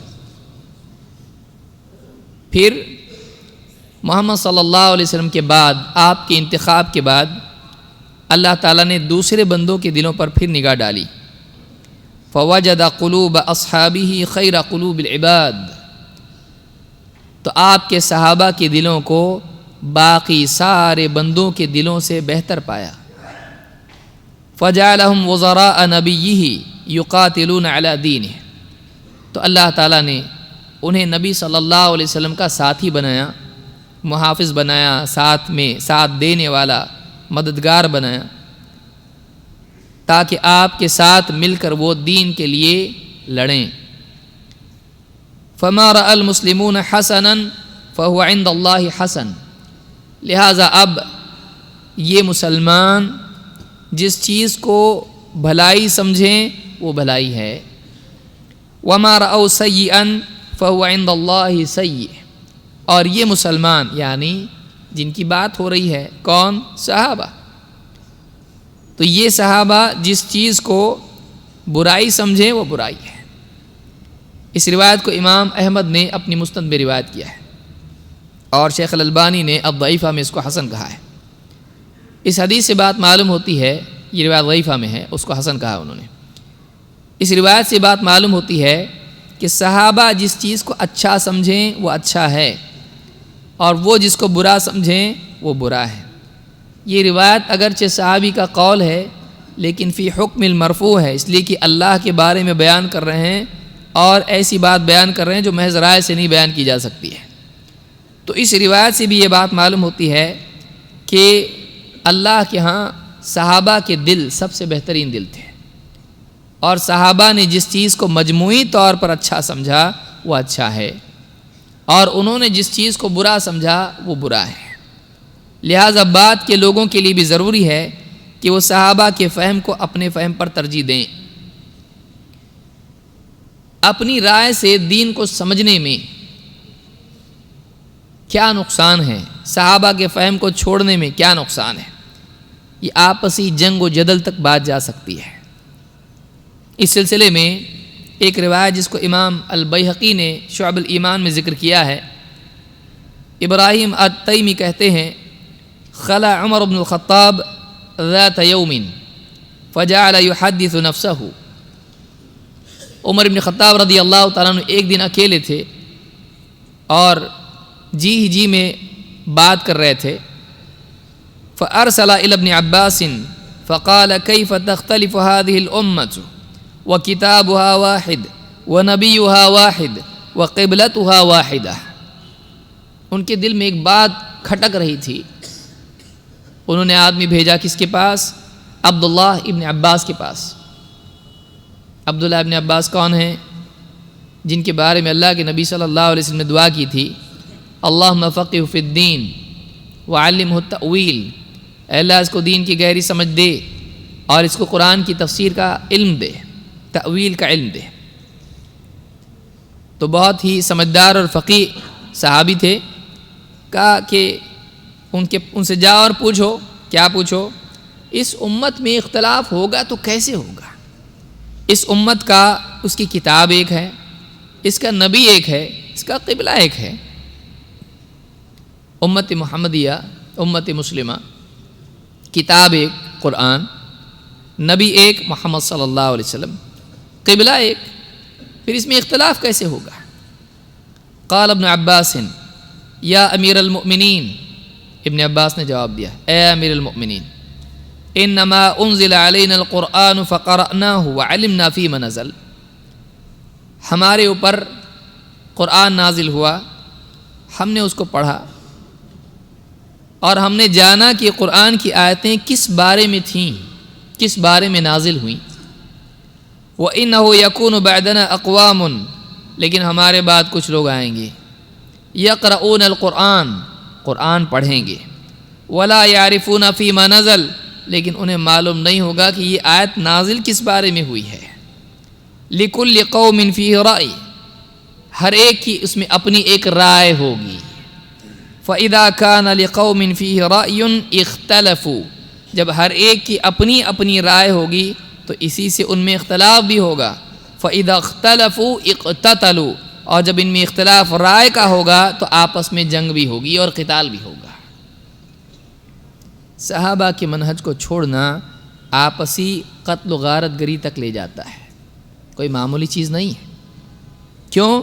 فہم کا بگاڑ، آیت لی اور کہیں اور فٹ کر دی، وَابْتَغُوا إِلَيْهِ الْوَسِيلَةَ کہیں اور لگا دیا، قبر پرستی کے لیے یہ آیت استعمال کر لی۔ کسی ایک صحابی نے اس آیت کے ذریعے استدلال کیا؟ نہیں۔ وَأَمَّا بِنِعْمَةِ رَبِّكَ فَحَدِّثْ، عید میلاد النبی مناؤ۔ تو اب اس آیت سے کسی صحابی نے استدلال کیا ہے، وہ دیکھنے کی ضرورت نہیں سمجھی۔ صحابہ نے قرآن کو کیسے سمجھا، صحابہ نے نبی صلی اللہ علیہ وسلم کی احادیث کی عملی تطبیق کیسے کی، اس کی ضرورت نہیں۔ صوفیوں نے لیا قیامت قائم نہیں ہوگی جب تک کہ زمین پر اللہ اللہ کہنے والا موجود ہوگا۔ کہا دیکھو دلیل ہے، ہم جو کہتے ہیں اللہ اللہ اللہ، دلیل ہے اس کی۔ اب آپ بتائیے یہ جو اللہ اللہ ہے اگر واقعی یہ ذکر ہے تو صحابہ کو کیا ہو گیا تھا جو اس کو نہیں کیا، اور جس نے بیان کیا اس نے کبھی نہیں کیا، نبی صلی اللہ علیہ وسلم نے کبھی کیا۔ لیکن دوسری روایت جب دیکھتے ہیں تو معلوم ہوتا ہے یہاں اللہ اللہ سے مراد اللہ کی توحید کا اقرار کرنے والا ہے۔ اس لیے دوسری روایت میں ہے کہ قیامت قائم نہیں ہوگی جب تک کہ زمین پر لا الہ الا اللہ کہنے والا ہوگا۔ دین کا غلط فہم، یہاں وہاں سے کچھ بھی لے لینا۔ کہا قرآن میں پڑھا، کیا پڑھا؟ وَلَا تَقُولُوا لِمَنْ يُقْتَلُ فِي سَبِيلِ اللَّهِ أَمْوَاتٌ بَلْ أَحْيَاءٌ وَلَكِنْ لَا تَشْعُرُونَ، اللہ کی راہ میں جو قتل ہو گئے انہیں مردہ مت کہو، وہ زندہ ہیں، لیکن تم کو نہیں سمجھتا، تم کو اس کا شعور نہیں ہے۔ کہا دیکھو ہم کو نہیں سمجھتا لیکن وہ زندہ ہیں۔ کون؟ اللہ والے اپنی قبروں میں۔ تو دنیا میں جیسے مثال ان سے ہم پوچھتے تھے، ابھی بھی پوچھیں گے، بلکہ اب تو ان کا پاور بڑھ گیا۔ پہلے جسمانی محدودیتیں تھیں، اب وہ بھی ختم ہو گئی، تو اب تو کیا کچھ نہیں کر سکتے۔ دور سے اولاد کو شفا دے سکتے ہیں، دور سے گھر میں برکت ڈال سکتے ہیں، مکان دکان سب میں برکت ڈال سکتے ہیں، دور سے سب کچھ کر سکتے ہیں۔ کیوں؟ دلیل کیا ہے؟ زندہ ہیں۔ کون سی آیت ہے؟ جو لوگ اللہ کی راہ میں قتل ہو جائیں انہیں مردہ مت کہو، وہ زندہ ہیں۔ لیکن یہ تو قتل نہیں ہوئے، کہا وہ نفس سے لڑتے لڑتے قتل ہوئے۔ حدیث میں کیا ہے؟ افضل الجہاد ان یجاہد الرجل نفسہ وہوا، سب سے افضل جہاد یہ کہ آدمی اپنی خواہشات سے جہاد کرے۔ کہا کہ یہ بڑا جہاد کرنے والے تھے، لہٰذا یہ بھی کیا ہے؟ یہ شہید میں شمار ہوں گے، اللہ کی راہ میں قتل ہونے والوں میں شمار ہوں گے، لہٰذا یہ بھی زندہ ہے۔ تو یہ کس کے قتیل ہیں؟ یعنی آدمی سوچئے کہ اگر یہ مقتول ہیں، شہید ہیں، تو ان کو کس نے مارا؟ بھئی جو جنگ میں جاتے ہیں ان کو تو دشمن نے مارا، اب ان کو کس نے مارا؟ ان کو نفس نے مارا، تو نفس نے مار ڈالا ان کو، نفس کے ہرائے ہوئے ہیں، ان کے اوپر تہمت ہے، ان کی شان میں گستاخی ہے، اللہ والوں کی شان میں گستاخی کہ ان کے بارے میں کہا جائے کہ یہ نفس نے مار ڈالا ان کو۔ تو یہ آیت کہاں جا رہی ہے اور یہ فہم کہاں جا رہا ہے؟ ایک آدمی آیت سے کیا نکال رہا ہے؟ اچھا یہاں پر اللہ نے یہ بھی نہیں کہا کہ وہ قبروں میں زندہ ہیں، اللہ نے کیا فرمایا؟ بل احیاء عند ربهم یرزقون، بلکہ وہ اپنے رب کے پاس زندہ ہیں، رب کے پاس زندہ ہیں۔ اس کی تفسیر میں صحابی نے عبداللہ ابن مسعود رضی اللہ تعالیٰ نے صحیح مسلم کی روایت کہا اس کا مطلب کیا ہے؟ تو انہوں نے مطلب بیان کیا، ہم نے نبی سے پوچھا ہے اس کو، تو آپ نے بتایا کہ جو شہداء ہوتے ہیں ان کی روحیں پرندوں کے بطون میں ہوتی ہیں، سبز پرندوں کے بطون میں ہوتی ہیں اور جنت میں ہوتی ہیں، یا پرندوں کی شکل میں ہوتی ہیں اور جنت میں گھومتی پھرتی رہتی ہیں۔ وہ جنت میں، دنیا میں نہیں، قبروں میں نہیں۔ پھر مزید یہ کہ اگر واقعی مانا جائے کہ وہ شہداء اور وہ جو دنیا میں قبر میں زندہ ہیں، کیا صحابہ جا کر ان کی قبروں پر اپنی حاجات مانگتے تھے؟ کیا حضرت خدیجہ رضی اللہ تعالیٰ عنہ کی قبر بنا کر خواتین وہاں جاتی تھیں اور اپنے مسائل بتاتی، شوہر بہت ستاتا ہے، کچھ تو بتائیے، کچھ تو کیجئے، یا اولاد نہیں ہے اولاد دیجئے؟ کیا یہ تھا وہاں پر؟ لیکن آج مسلمانوں میں چیز ہے صرف اس بات کو لے کر کہ اللہ والے اپنی قبروں میں زندہ ہیں۔ پھر اللہ والوں کی تعریف کیا ہے اس کو بھی بھول گئے۔ اللہ والے ہیں کون؟ اللہ کی ولی ہے کون؟ الا ان اولیاء اللہ لا خوف علیہم ولا هم يحزنون الذین آمنوا وکانوا یتقون۔ ولی ہیں کون؟ ایمان و تقوی والے۔ نہ زندگی میں صحیح عقیدہ ہے، نہ زندگی میں تقوی ہے، اس کو اللہ والا بنا دیا۔ برہنہ رہنے والا، پتھر مارنے والا، گالیاں دینے والا، چرس گانجا پینے والا، اس کو اللہ کا ولی بنا دیا۔ یہ اللہ کا ولی ہے، اور اس کو نہ مانو تو کہ اولیاء کو نہیں مانتے۔ تو صحیح فہم نہیں ہونے کی وجہ سے آپ دیکھیے منہج کا بگاڑ کتنی دور آدمی کو شرک اور کفر میں لے جاتا ہے۔ لہٰذا ایک آدمی ایک آیت کو غلط اگر سمجھ رہا ہے تو آدمی کہے یہ منہج اتنی بڑی چیز نہیں۔ منہج کا بگاڑ آدمی کو شرک تک لے جاتا ہے کہ ایک آیت سمجھنے میں اس سے جب غلطی ہو رہی ہے، وہ غلطی چھوٹی نہیں ہے۔ ایک آدمی بھائی سیڑھی سے پھسل کے گرے تو ٹھیک ہے، ہو سکتا ہے فریکچر ہو جائے پاؤں، یا چھوٹا موٹا کچھ نہ بھی چھوٹا ہے۔ یہ پہاڑ سے پھسل کے گر رہا ہے، کچھ بھی ہو سکتا ہے، ہلاک ہو سکتا ہے، ہمیشگی کی جہنم میں جا سکتا ہے۔ لہٰذا صحیح فہم ہونا ضروری ہے۔ یہاں پر یہ بات معلوم ہوئی کہ اگر قرآن و سنت کے سمجھنے میں سلف کا فہم نہیں ہو تو آدمی گمراہ ہو سکتا ہے۔ اسی لیے اللہ کے نبی صلی اللہ علیہ وسلم نے جب فرقوں کے بارے میں بیان کیا تو آپ نے فرمایا تفترق امتی و تفترق امتی علی 73 ملہ، میری امت 73 فرقوں میں بٹ جائے گی، کلہم فی النار الا ملۃ واحدہ، سب جہنم میں جائیں گے، ہاں مگر ایک فرقہ وہ جہنم میں نہیں جائے گا۔ قالوا ومن ہی یا رسول اللہ، صحابہ نے پوچھا اللہ کے رسول وہ ایک کون ہوں گے؟ آپ نے فرمایا ما انا علیہ واصحابی، وہ لوگ جس پر میں اور میرے صحابہ ہیں، جس دین پر، جس راستے پر، جس منہج پر میں اور میرے صحابہ ہیں، جس پر اس پر ہوں گے وہ لوگ جنت میں جائیں گے۔ تو معلوم ہی ہوا کہ اختلافات کے دور میں، امت کے افتراق اور گٹ بندی اور فرقے بازی کے دور میں ہدایت کا راستہ کون سا ہے؟ اس کے لیے ضروری آپ نے دیکھیے نبی صلی اللہ علیہ وسلم نے اپنے ساتھ صحابہ کو جوڑا، لہذا سلف کے منہج کو اپنانا نجات کے لیے ضروری ہے۔ اس بارے میں اخیراً کچھ باتیں عرض کروں گا، وہ یہ کہ کیوں لوگ جب اتنا پکا معاملہ ہے تو لوگ کیوں نہیں آتے اس منہج پر، کیا وجہ ہے؟ بہت ہی اختصار سے کچھ چیزیں ہم دیکھیں گے، تھوڑا وقت ہے ابھی، بس ہے وقت۔ سب سے پہلی چیز سلف کے منہج کو قبول نہ کرنے یا اس پر عمل نہیں کرنے کی جہالت ہے۔ پہلی وجہ جہالت۔ اللہ تعالیٰ قرآن کریم میں فرماتا ہے بل کذبوا بما لم یحیطوا بعلمہ، ان لوگوں نے اس چیز کو جھٹلا دیا، انکار کر دیا جس کا ان کو علم نہیں تھا۔ اس سے معلوم یہ ہوتا ہے کہ آدمی جب کسی چیز کو نہیں جانتا ہے تو اس کا انکار کر دیتا ہے۔ کبھی یہ جہالت صرف اتنا ہوتا ہے کہ آدمی نہیں جانتا ہے، کبھی جہالت اس سے زیادہ ترقی یافتہ ہوتی ہے، وہ یہ کہ ایک آدمی غلط کو صحیح اور صحیح کو غلط سمجھنے لگتا ہے، جس کو علماء جہل مرکب کہتے ہیں۔ کہ ایک آدمی کو معلوم نہ ہو اور یہ بھی معلوم نہ ہو کہ وہ نہیں جانتا ہے۔ قرآن کریم میں اللہ نے فرمایا قُلْ هَلْ نُنَبِّئُكُمْ بِالْأَخْسَرِينَ أَعْمَالًا الَّذِينَ ضَلَّ سَعْيُهُمْ فِي الْحَيَاةِ الدُّنْيَا وَهُمْ يَحْسَبُونَ أَنَّهُمْ يُحْسِنُونَ صُنْعًا۔ اے نبی آپ کہہ دیجئے کیا ہم تم کو بتائیں کہ عمل کر کے بھی کون لوگ ہیں جو خسارے اور گھاٹے میں ہیں؟ کر کے بھی گھاٹے میں، نہیں کرنے والا تو گھاٹے میں سمجھ میں آتا ہے، کوشش نہیں کی ناکام ہو گیا، یہ تو سمجھ میں آتا ہے۔ کوشش کی ناکام ہو گیا، وہ بھی اللہ کے معاملے میں۔ دیکھیے دنیا کی کوشش کی اور ناکام ہو گیا، سمجھ میں آتا ہے، دوڑا بس کے پیچھے لیکن نہیں ملی۔ لیکن اللہ کے ہاں کوشش خود اجر کا ذریعہ ہوتی ہے، انجام نہیں۔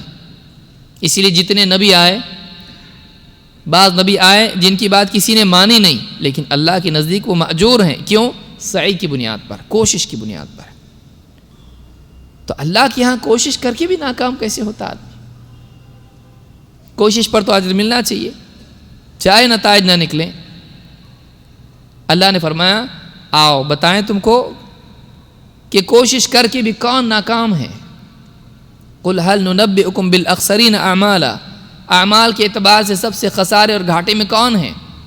اور خود اللہ نے جواب دیا الَّذِينَ ضَلَّ سَعْيُهُمْ فِي الْحَيَاةِ الدُّنْيَا وَهُمْ يَحْسَبُونَ أَنَّهُمْ يُحْسِنُونَ صُنْعًا۔ یہ وہ لوگ ہیں کہ دنیا میں جو کچھ انہوں نے کیا تھا سب برباد ہو گیا، ساری کوشش رائے گاں چلی گئی، اور وہ اسی بھرم میں پڑے رہے کہ ہم کوئی اچھا کام کر رہے ہیں۔ وہ یہ سمجھتے رہے ہم نبی کی شان میں جو کچھ کر رہے ہیں قیامت کے دن نبی صلی اللہ علیہ وسلم ہمارا استقبال کریں گے۔ وہ یہ سمجھ رہے ہیں کہ اولیاء کی شان میں جو کچھ ہم کر رہے ہیں قیامت کے دن یہ ہمارے سفارشی بنیں گے۔ وَهُمْ يَحْسَبُونَ أَنَّهُمْ يُحْسِنُونَ صُنْعًا، وہ اسی بھرم میں پڑے رہے کہ ہم اچھا کام کر رہے ہیں۔ یہ جہالت ہے۔ جہالت کی وجہ سے ایک آدمی نہیں جاننے کی وجہ سے یا غلط جاننے کی وجہ سے آدمی اس منہج سے محروم رہتا ہے، یہ پہلی وجہ ہے۔ نمبر 2، باپ دادا کے رسم رواج کو سلف کے منہج پر ترجیح دینا۔ جیسے مثلا آپ اس میں ضمناً ایک بات یاد رکھیں کہ جہاں فعل میں اتباع ہے وہاں ترک میں بھی ہے، کہ ایک آدمی کو جیسے صحابہ نے آپ صلی اللہ علیہ وسلم نے جوتیاں اتار دی، صحابہ نے بھی اتار دی۔ صحابہ جو کام نبی صلی اللہ علیہ وسلم کرتے تھے وہ کرتے تھے، اور جو آپ صلی اللہ علیہ وسلم نہیں کرتے تھے وہ نہیں کرتے تھے۔ اتباع دونوں میں ہوتی ہے، فعل میں بھی ہوتی ہے، ترک میں بھی ہوتی ہے، کرنے میں بھی ہوتی ہے، نہیں کرنے میں بھی ہوتی ہے۔ لیکن مصیبت یہ ہے کہ بہت سارے لوگ جب ان کو کسی بدعت سے روکا جاتا ہے تو کیا کہتے ہیں؟ منع کہاں ہے؟ بھئی آپ فاتحہ مت دو، ثابت نہیں ہے، ثابت نہیں ہے نا، لیکن منع کدھر ہے؟ تو یہ اب دیکھیے بگاڑ ہے، اصولی بگاڑ ہے کہ منع نہیں ہونے سے وہ چیز دین بن جاتی۔ پھر کوئی آدمی اذان دے اور اذان ختم کیسے کریں؟ اللہ اکبر لا الہ الا اللہ، اور سوچے کہ منع کہاں ہے؟ محمد الرسول اللہ۔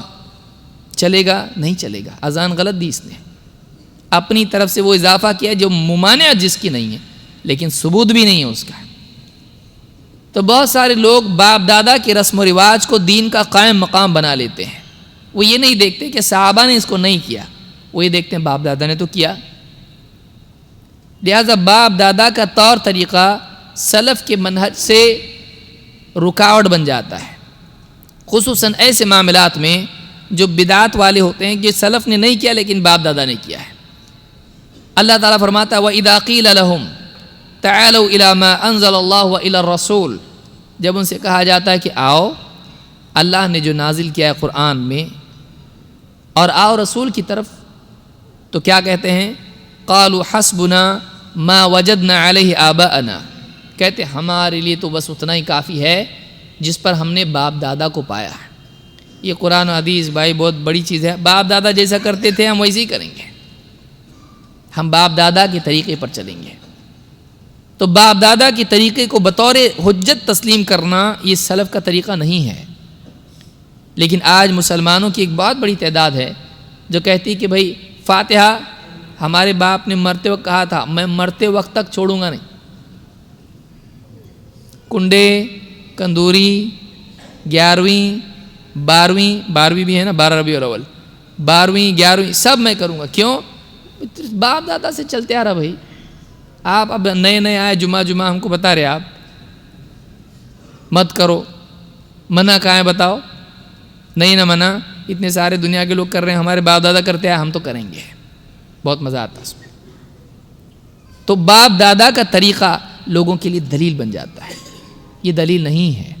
اللہ نے فرمایا اولو کان آباؤہم لا یعلمون شیئا ولا یہتدون، کیا ان کے باپ دادا کچھ علم نہ رکھتے ہوں اور وہ ہدایت پر نہ ہوں تب بھی ان کے پیچھے چلیں گے؟ معلوم یہ ہوا پیروی علم اور ہدایت کی جاتی ہے، مجرد اشخاص کی نہیں. اگر باپ دادا کے پاس اپنے علم کی کوئی دلیل ہے تو اس پر عمل کیا جائے، ان کی مخالفت بھی ہم نہیں کریں گے. لیکن بلا دلیل بغیر علم کے، ان کے پاس کوئی علم نہیں تھا، باپ دادا اگر بول دیں، اتنا باپ دادا کا ماننے والا اگر باپ کہہ دے تیری ساری پراپرٹی میرے نام پر کر دے، کرے گا؟ نہیں. پر ان کی عقل خراب ہو گئی ہے، ان کی عقل آخری عمر میں خراب ہو گئی ہے. آپ میرے نام پر کر دو بولے گا، میں کیوں آپ کے نام پر کروں؟ آپ جانے والے لے کے جائیں گے میرا ویسے ہی. تو باپ دادا کی ماننے والا کیا واقعی ساری باتیں مانتا ہے ان کی؟ وہ بھی تو ان کی باتوں کا انکار کرتا ہے. لیکن جب دین کا معاملہ آتا ہے دنیا میں کبھی نہیں مانے گا. باپ جیسے کپڑے پہنتا بیٹا نہیں پہنے گا. باپ جو بزنس کرتا بیٹا ذرا دکان پہ بیٹھا ہے، میں انجینئر بننے والا ہوں، آپ بیٹھو اپنی دکان پر چائے کی، میں نہیں بیٹھتا. باپ دنیا میں باپ دادا کو نادان مانتا ہے اور دین میں علامہ، کہ باپ دادا جو کرتے آئے میں زندگی بھر وہی کروں گا. ان کو یہ حجیت کس نے دی؟ اگر ان کے پاس علم نہیں ہے، ان کے پاس دلیل نہیں تو ان کی پیروی کرنا صحیح نہیں. اگر دلیل کی بنیاد پر کہیں ہمارا باپ دادا کے بچے بھی بولیں گے تو ہم مانیں گے. اگر دلیل کے ساتھ بولے تو بچہ بھی بولے، ماننا چاہیے. ابراہیم علیہ السلام نے باپ کو دعوت دی، یا ابتی لا تعبد الشیطان، ماننا لازم ہے، دلیل دے رہے ہیں. تو یہ وجہ ایک دوسری وجہ ہے کہ باپ دادا کے رسم و رواج کو لوگ دین سمجھ لیتے ہیں. اور پھر صحابہ نے جن چیزوں کو نہیں کیا، بھئی 12 ربیع الاول کا جلوس نہیں نکالے صحابہ، ہم نکالیں گے، باپ دادا کرتے ہیں. 11ویں 12ویں اور اسی طرح سے فاتحہ نہیں دیے، ہم دیں گے. منع کی در قرآن پڑھنے کو منع کر رہے ہیں آپ لوگ، کتنے گناہ گار. سلام پڑھنا صحابہ نے نہیں پڑھے، اور قرآن میں آیت ہے ان اللہ و ملائکتہ یصلون علی النبی یا ایھا الذین آمنوا صلوا علیہ وسلموا تسلیما. بہت سارے لوگ یہ آیت پڑھ کے درود سن کے درود پڑھنا شروع کر دیتے ہیں. ضروری نہیں اقیموا الصلاۃ، نماز پڑھنے کے لیے جائیں گے. یہ جو آیت ہے، اب اس میں کہاں ہے کہ کھڑے ہو کے قبلے کی طرف کی بجائے تھوڑا مدینہ کی طرف ہو جائیں اور یا نبی سلام علیکہ پڑھیں؟ کہاں ہے؟ اس پر صحابہ نے کیسے عمل کیا کہ باپ دادا کا طریقہ قبروں کے اوپر ٹہنی لگا رہے ہیں، اور کہا کہ جو ہے حدیث میں آئی ہے اللہ کے نبی صلی اللہ علیہ وسلم کی کہ جو دو، ایک چغلی کرنے والا اور ایک پیشاب میں بد احتیاطی کرنے والا، دیکھو نبی نے کیا ایسا، تو ہم سارے اولیاء کی قبروں پہ پھول لگائیں گے اور جو بھی لوگ مرنے والے ان کی قبروں پر ٹہنی لگائیں گے. کبھی یہ ذہن میں نہیں آتا ہے کہ نبی صلی اللہ علیہ وسلم کی حدیث نقل کس نے کی؟ صحابہ نے. کیا صحابہ اپنی قبروں پر، لوگوں کی قبروں پر ٹہنیاں لگاتے تھے؟ اس کو انہوں نے خاص سمجھا نبی کے لیے. یہ سفارش اور شفاعت تھی، یہ اللہ کے نبی صلی اللہ علیہ وسلم کی طرف سے سفارشی طور پر تھا. نہیں کہ سنت، اگر سنت ہوتی تو سب سے پہلے ابوبکر صدیق رضی اللہ عنہ کی قبر پر لگایا جاتا. کیوں نہیں لگایا؟ سنت چھوڑ دی سارے صحابہ نے. ایسے کئی معاملات ہیں کہ سماج کا عمل، قبروں پر اذان دے رہے ہیں، زندگی بھر نماز کو کبھی نہیں بلایا اس کو، اب مرنے کے بعد اس کی قبر پر اذان دے رہے ہیں اس کو. اٹھ کے آئے گا وہ نماز کے لیے؟ چلو نماز کو جاتے ہیں، بھاگ جائے گا اٹھ کے، جن اگر آ جائے تو. کیسے؟ کہا کہ دیکھو اذان میں فائدے ہیں، اللہ کا ذکر ہے اور اس میں شہادتین کا اقرار اس سے بھی پوچھا جا رہا ہے، من ربک تو یاد آ جائے گا اس کو۔ صحابہ کبھی قبر پہ اذان دیے نہیں۔ تو صحابہ کا عمل چھوڑنے کی ایک وجہ یہ ہوتی ہے کہ آدمی باپ دادا کے طریقے کو دین سمجھ لیتا ہے۔ اسی طرح سے تیسری چیز جو ہے وہ علماء اور اپنے بڑوں کی اندھی تقلید۔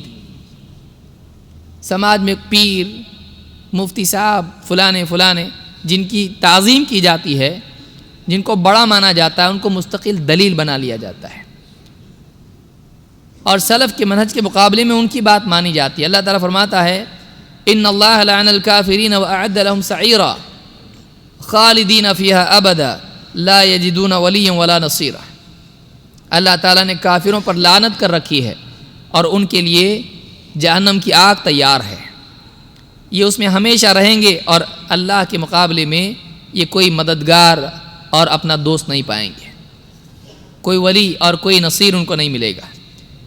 یوم تقلب وجوہہم فی النار، جب قیامت کے دن ان کے چہرے آگ میں الٹے پلٹے جائیں گے، یقولون یا لیتنا اطعنا اللہ واطعنا الرسول، اس وقت کہیں گے کہ کاش کہ ہم اللہ کی بات مان لیتے، رسول کی بات مان لیتے۔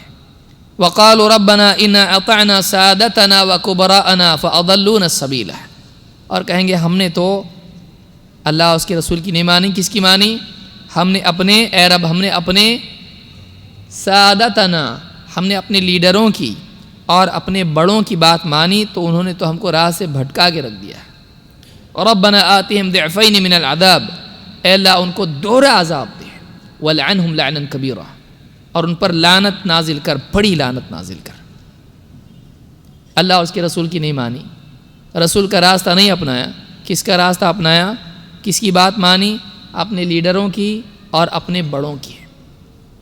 یہ بھی آدمی کے لیے بہت بڑی رکاوٹ بنتا ہے اس راستے پر چلنے میں جو اللہ کے نبی صلی اللہ علیہ وسلم اور صحابہ کا راستہ ہے، صراط مستقیم پر، سلف کے منہج پر، حق کے راستے پر چلنے میں رکاوٹ بنتا ہے۔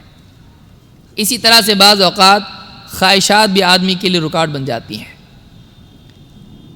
آدمی سے کہا جائے بھائی مت کرو، یہ بدعت ہے، یہ غلط ہے، آدمی کہتا ہے کہ نہیں چھوڑیں گے، اس لیے کہ اس کی لذتیں اس کے ساتھ جڑی ہوتی ہیں۔ فاتحہ دینے میں اتنا مٹھائی کھانے ملتی، بھائی کنڈے اور کندوری قبروں کے درگاہوں کے اوپر، اور نہ جانے کتنی چیزیں ہیں، وہ موج مستی اس میں ہوتی ہے، آدمی کے لیے اس کو چھوڑنا مشکل ہوتا ہے۔ تو لہٰذا آدمی خواہشات کی وجہ سے، لذتوں کی طلب کی وجہ سے بھی بعض اوقات اس منہج کو اپناتا نہیں جو سلف کا منہج ہے، جو سیدھا سادہ دکھائی دیتا ہے۔ یہ مت کرو، وہ مت کرو، صحابہ ایسا نہیں کرتے تھے، صحابہ ایسا نہیں کرتے تھے، ان کے راستے پر چلنے والے سب پھیکا کر دیا آپ لوگوں نے دین کو، سارے قمقمے بجھا دیے اور ساری جو ہے مٹھائیاں آپ نے ختم کروا دی، ساری لذتیں ہماری چھین لی ہم سے، یہ ایسا پھیکا دین کون چلے گا اس کے اوپر؟ سلف کا دین ایسا ہی ہے، سیدھا سادہ دین۔ تو بہت سارے لوگ خواہشات کی وجہ سے بھی ایسا کرتے ہیں۔ اللہ فرماتا ہے فَإِن لَّمْ يَسْتَجِيبُوا لَكَ فَاعْلَمْ أَنَّمَا يَتَّبِعُونَ أَهْوَاءَهُمْ وَمَنْ أَضَلُّ مِمَّنِ اتَّبَعَ هَوَاهُ بِغَيْرِ هُدًى مِّنَ اللَّهِ۔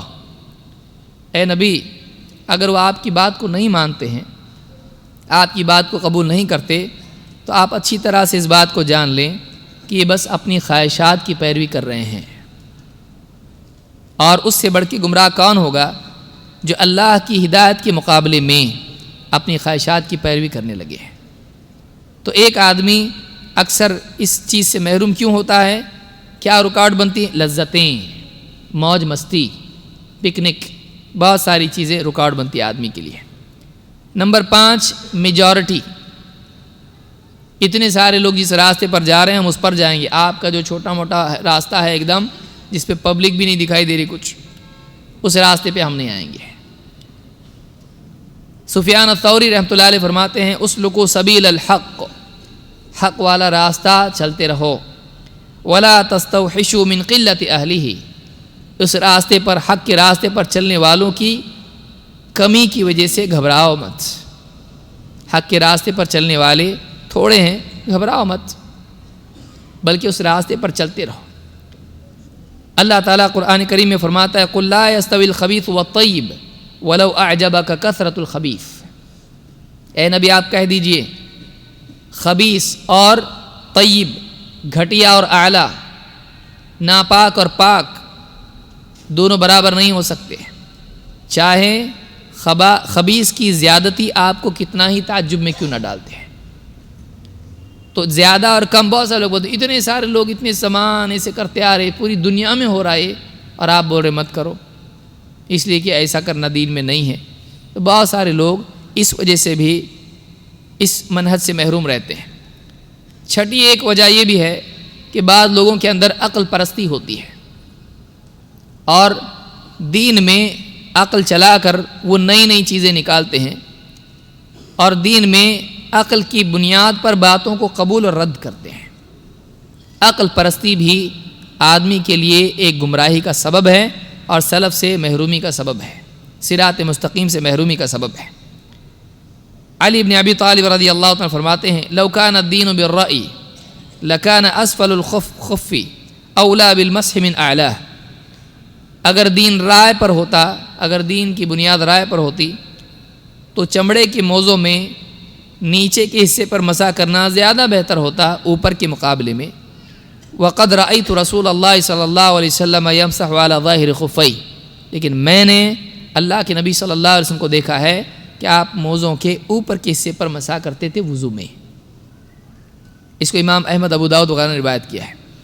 تو اس سے معلوم یہ ہوا کہ بعض اوقات عقل کچھ کہتی ہے لیکن حق کچھ ہوتا ہے، لیکن کچھ لوگ ایسے ہوتے ہیں کہ وہ عقل میں جب تک نہیں آتا ہے وہ قبول نہیں کرتے، اور جب عقل میں آتا ہے تو ان کو دلیل کی ضرورت نہیں ہوتی ہے۔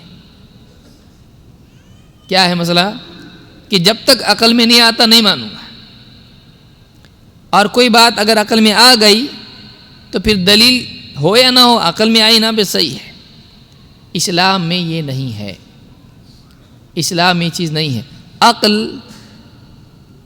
ترازو نہیں ہے جس میں دین کی باتوں کو تولا جائے۔ عقل ایک ذریعہ ہے جس سے حق کو سمجھنے کی کوشش کی جائے، لہذا عقل کی بنیاد پر قبول و رد کرنا یہ صحیح نہیں ہے۔ تو عقل ایک ایسی چیز ہے جو روشنی کی محتاج ہے۔ ایک آدمی کو مثال کے طور پر آنکھ اللہ نے دی ہے، ہم سب کو اللہ نے آنکھ دی الحمدللہ۔ اب اگر اچانک اندھیرا ہو جائے، یہاں پر بالکل بھی اجالا نہ ہو، کیا ہم کو دکھائی دے گا؟ نہیں۔ آنکھیں دکھتا کس سے ہے؟ آنکھ سے، لیکن آنکھ ہونے کے باوجود نہیں دکھ رہا ہے، کیوں؟ روشنی نہیں ہے۔ وہ روشنی بھی چاہیے، وہ علم، وہ دین، وہ دلائل اگر آدمی کے پاس نہ ہو تو مجرد آنکھ کی بنیاد پر وہ راستہ تلاش کرنے کی کوشش کرے نہیں ملے گا۔ خارجی روشنی بھی ضروری ہے، لہٰذا انسان کو عقل اللہ نے دی ہے اس لیے کہ وہ اس روشنی کو دیکھے، اس روشنی میں جو اللہ کی طرف سے آئی ہے چیزوں کو دیکھے۔ خود عقل ایک دلیل نہیں ہے۔ عمر بن خطاب رضی اللہ تعالیٰ عنہ آئے حجر اسود کے پاس، اس کو چوما اور کہا انی اعلم انک حجر لا تضر ولا تنفع ولولا انی رأیت النبی صلی اللہ علیہ وسلم یقبلک ما قبلتک۔ میں جانتا ہوں تو پتھر ہے، نقصان بھی نہیں دیتا، فائدہ بھی نہیں دیتا، لیکن اگر میں نے اللہ کے نبی صلی اللہ علیہ وسلم کو تجھے چومتا نہیں دیکھا ہوتا میں کبھی نہیں چومتا تجھ کو۔ معلوم یہ ہوا صحابہ کا منہج یہ ہے کہ نبی صلی اللہ علیہ وسلم نے عمل نہیں کیا ہے تو نہیں کرنا چاہیے، ہاں آپ نے کیا اس لیے کر رہا ہوں۔ لیکن آج کتنے مسلمان ہیں قبروں پر جا رہے ہیں، قبروں کو چوم رہے ہیں، کیوں؟ ارے اللہ والوں کی قبر ہے نا، تعظیم نہیں کرتے ان کی، بچے کو چومتے قبر کو نہیں۔ دلیل کتنی پیاری، حضرت عمر نہیں کہہ رہے ہیں بچوں کو ہم چومتے، حجر اسود تو اتنا پیارا پتھر ہے، جنت سے آیا ہے، اس کو کیوں نہ چومیں ہم لوگ۔ لیکن کیا کہہ رہے ہیں؟ تو نقصان فائدہ نہیں دیتا ہے، میں تجھ کو اس لیے چوم رہا ہوں کہ نبی کو دیکھا ہے۔ معلوم یا کہ حضرت عمر رضی اللہ تعالیٰ کہتے تھے کہ نبوی دلیل ہوگی تو کریں گے، نہیں تو نہیں۔ تو ترک کے لیے نبی سے عمل نہیں ملنا کافی، یہ صحابہ کا منہج تھا۔ اسی طرح سے بعض اوقات لوگ ڈر کی وجہ سے بھی اس منہج پر نہیں آتے ہیں کہ اس راستے کو اختیار کرنے پر سماج سے جھگڑا مولنا پڑے گا، اجنبی ہو جائیں گے، لوگوں سے رشتہ داریاں خراب ہو جائیں گی۔ اللہ کے نبی صلی اللہ علیہ وسلم فرماتے ہیں المتمسک بسنتی عند اختلاف امتی کالقابض علی الجمر، میری امت کے اختلاف کے زمانے میں میری سنت کو مضبوطی سے تھامنے والا ایسا ہوگا جیسے انگارہ ہاتھ میں پکڑے ہوئے ہیں۔ بعض لوگ جو ہیں مصیبت آئے گی بھئی یہ راستہ ہم کو نہیں چاہیے، کیوں؟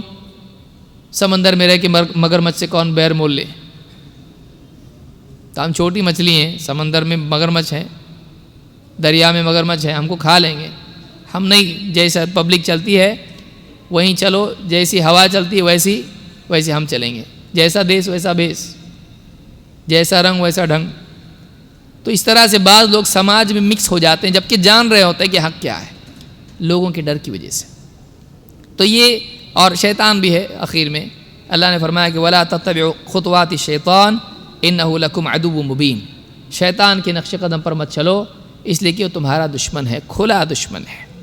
إِنَّمَا يَأْمُرُكُمْ بِالسُّوءِ وَالْفَحْشَاءِ وَأَن تَقُولُوا عَلَى اللَّهِ مَا لَا تَعْلَمُونَ، شیطان تم کو برائیوں کی اور بے حیائی کی چیزوں کی تلقین کرتا ہے اور تمہیں اس بات کے کہنے پر آمادہ کرتا ہے جو اللہ تعالیٰ کے اوپر تم کہو بغیر علم کے ہے، اللہ کے بارے میں بلا علم کے تم کو بولنے کی جرت تمہارے اندر پیدا کرتا ہے۔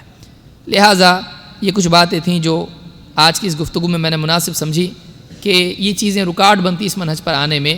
یہ سیدھا راستہ ہے جو اللہ کے نبی صلی اللہ علیہ وسلم نے ہمارے لیے چھوڑا ہے، اور آپ اس راستے پر اکیلے نہیں چلے ہیں، آپ نے صحابہ کو اپنے ساتھ لے کر اس راستے پر چلے ہیں۔ اس راستے پر جس پر نبی صلی اللہ علیہ وسلم اور صحابہ چلے ہیں، اگر ہم چلتے ہیں تو ہم کامیاب ہیں، ورنہ ہم ناکام ہو جائیں گے۔ اللہ رب العالمین سے دعا ہے کہ دین کے سمجھنے کے لیے سلف کی طرف رجوع کرنے کی توفیق ہم کو عطا فرمائیں۔ اقول ھذا واستغفر اللہ لی ولکم۔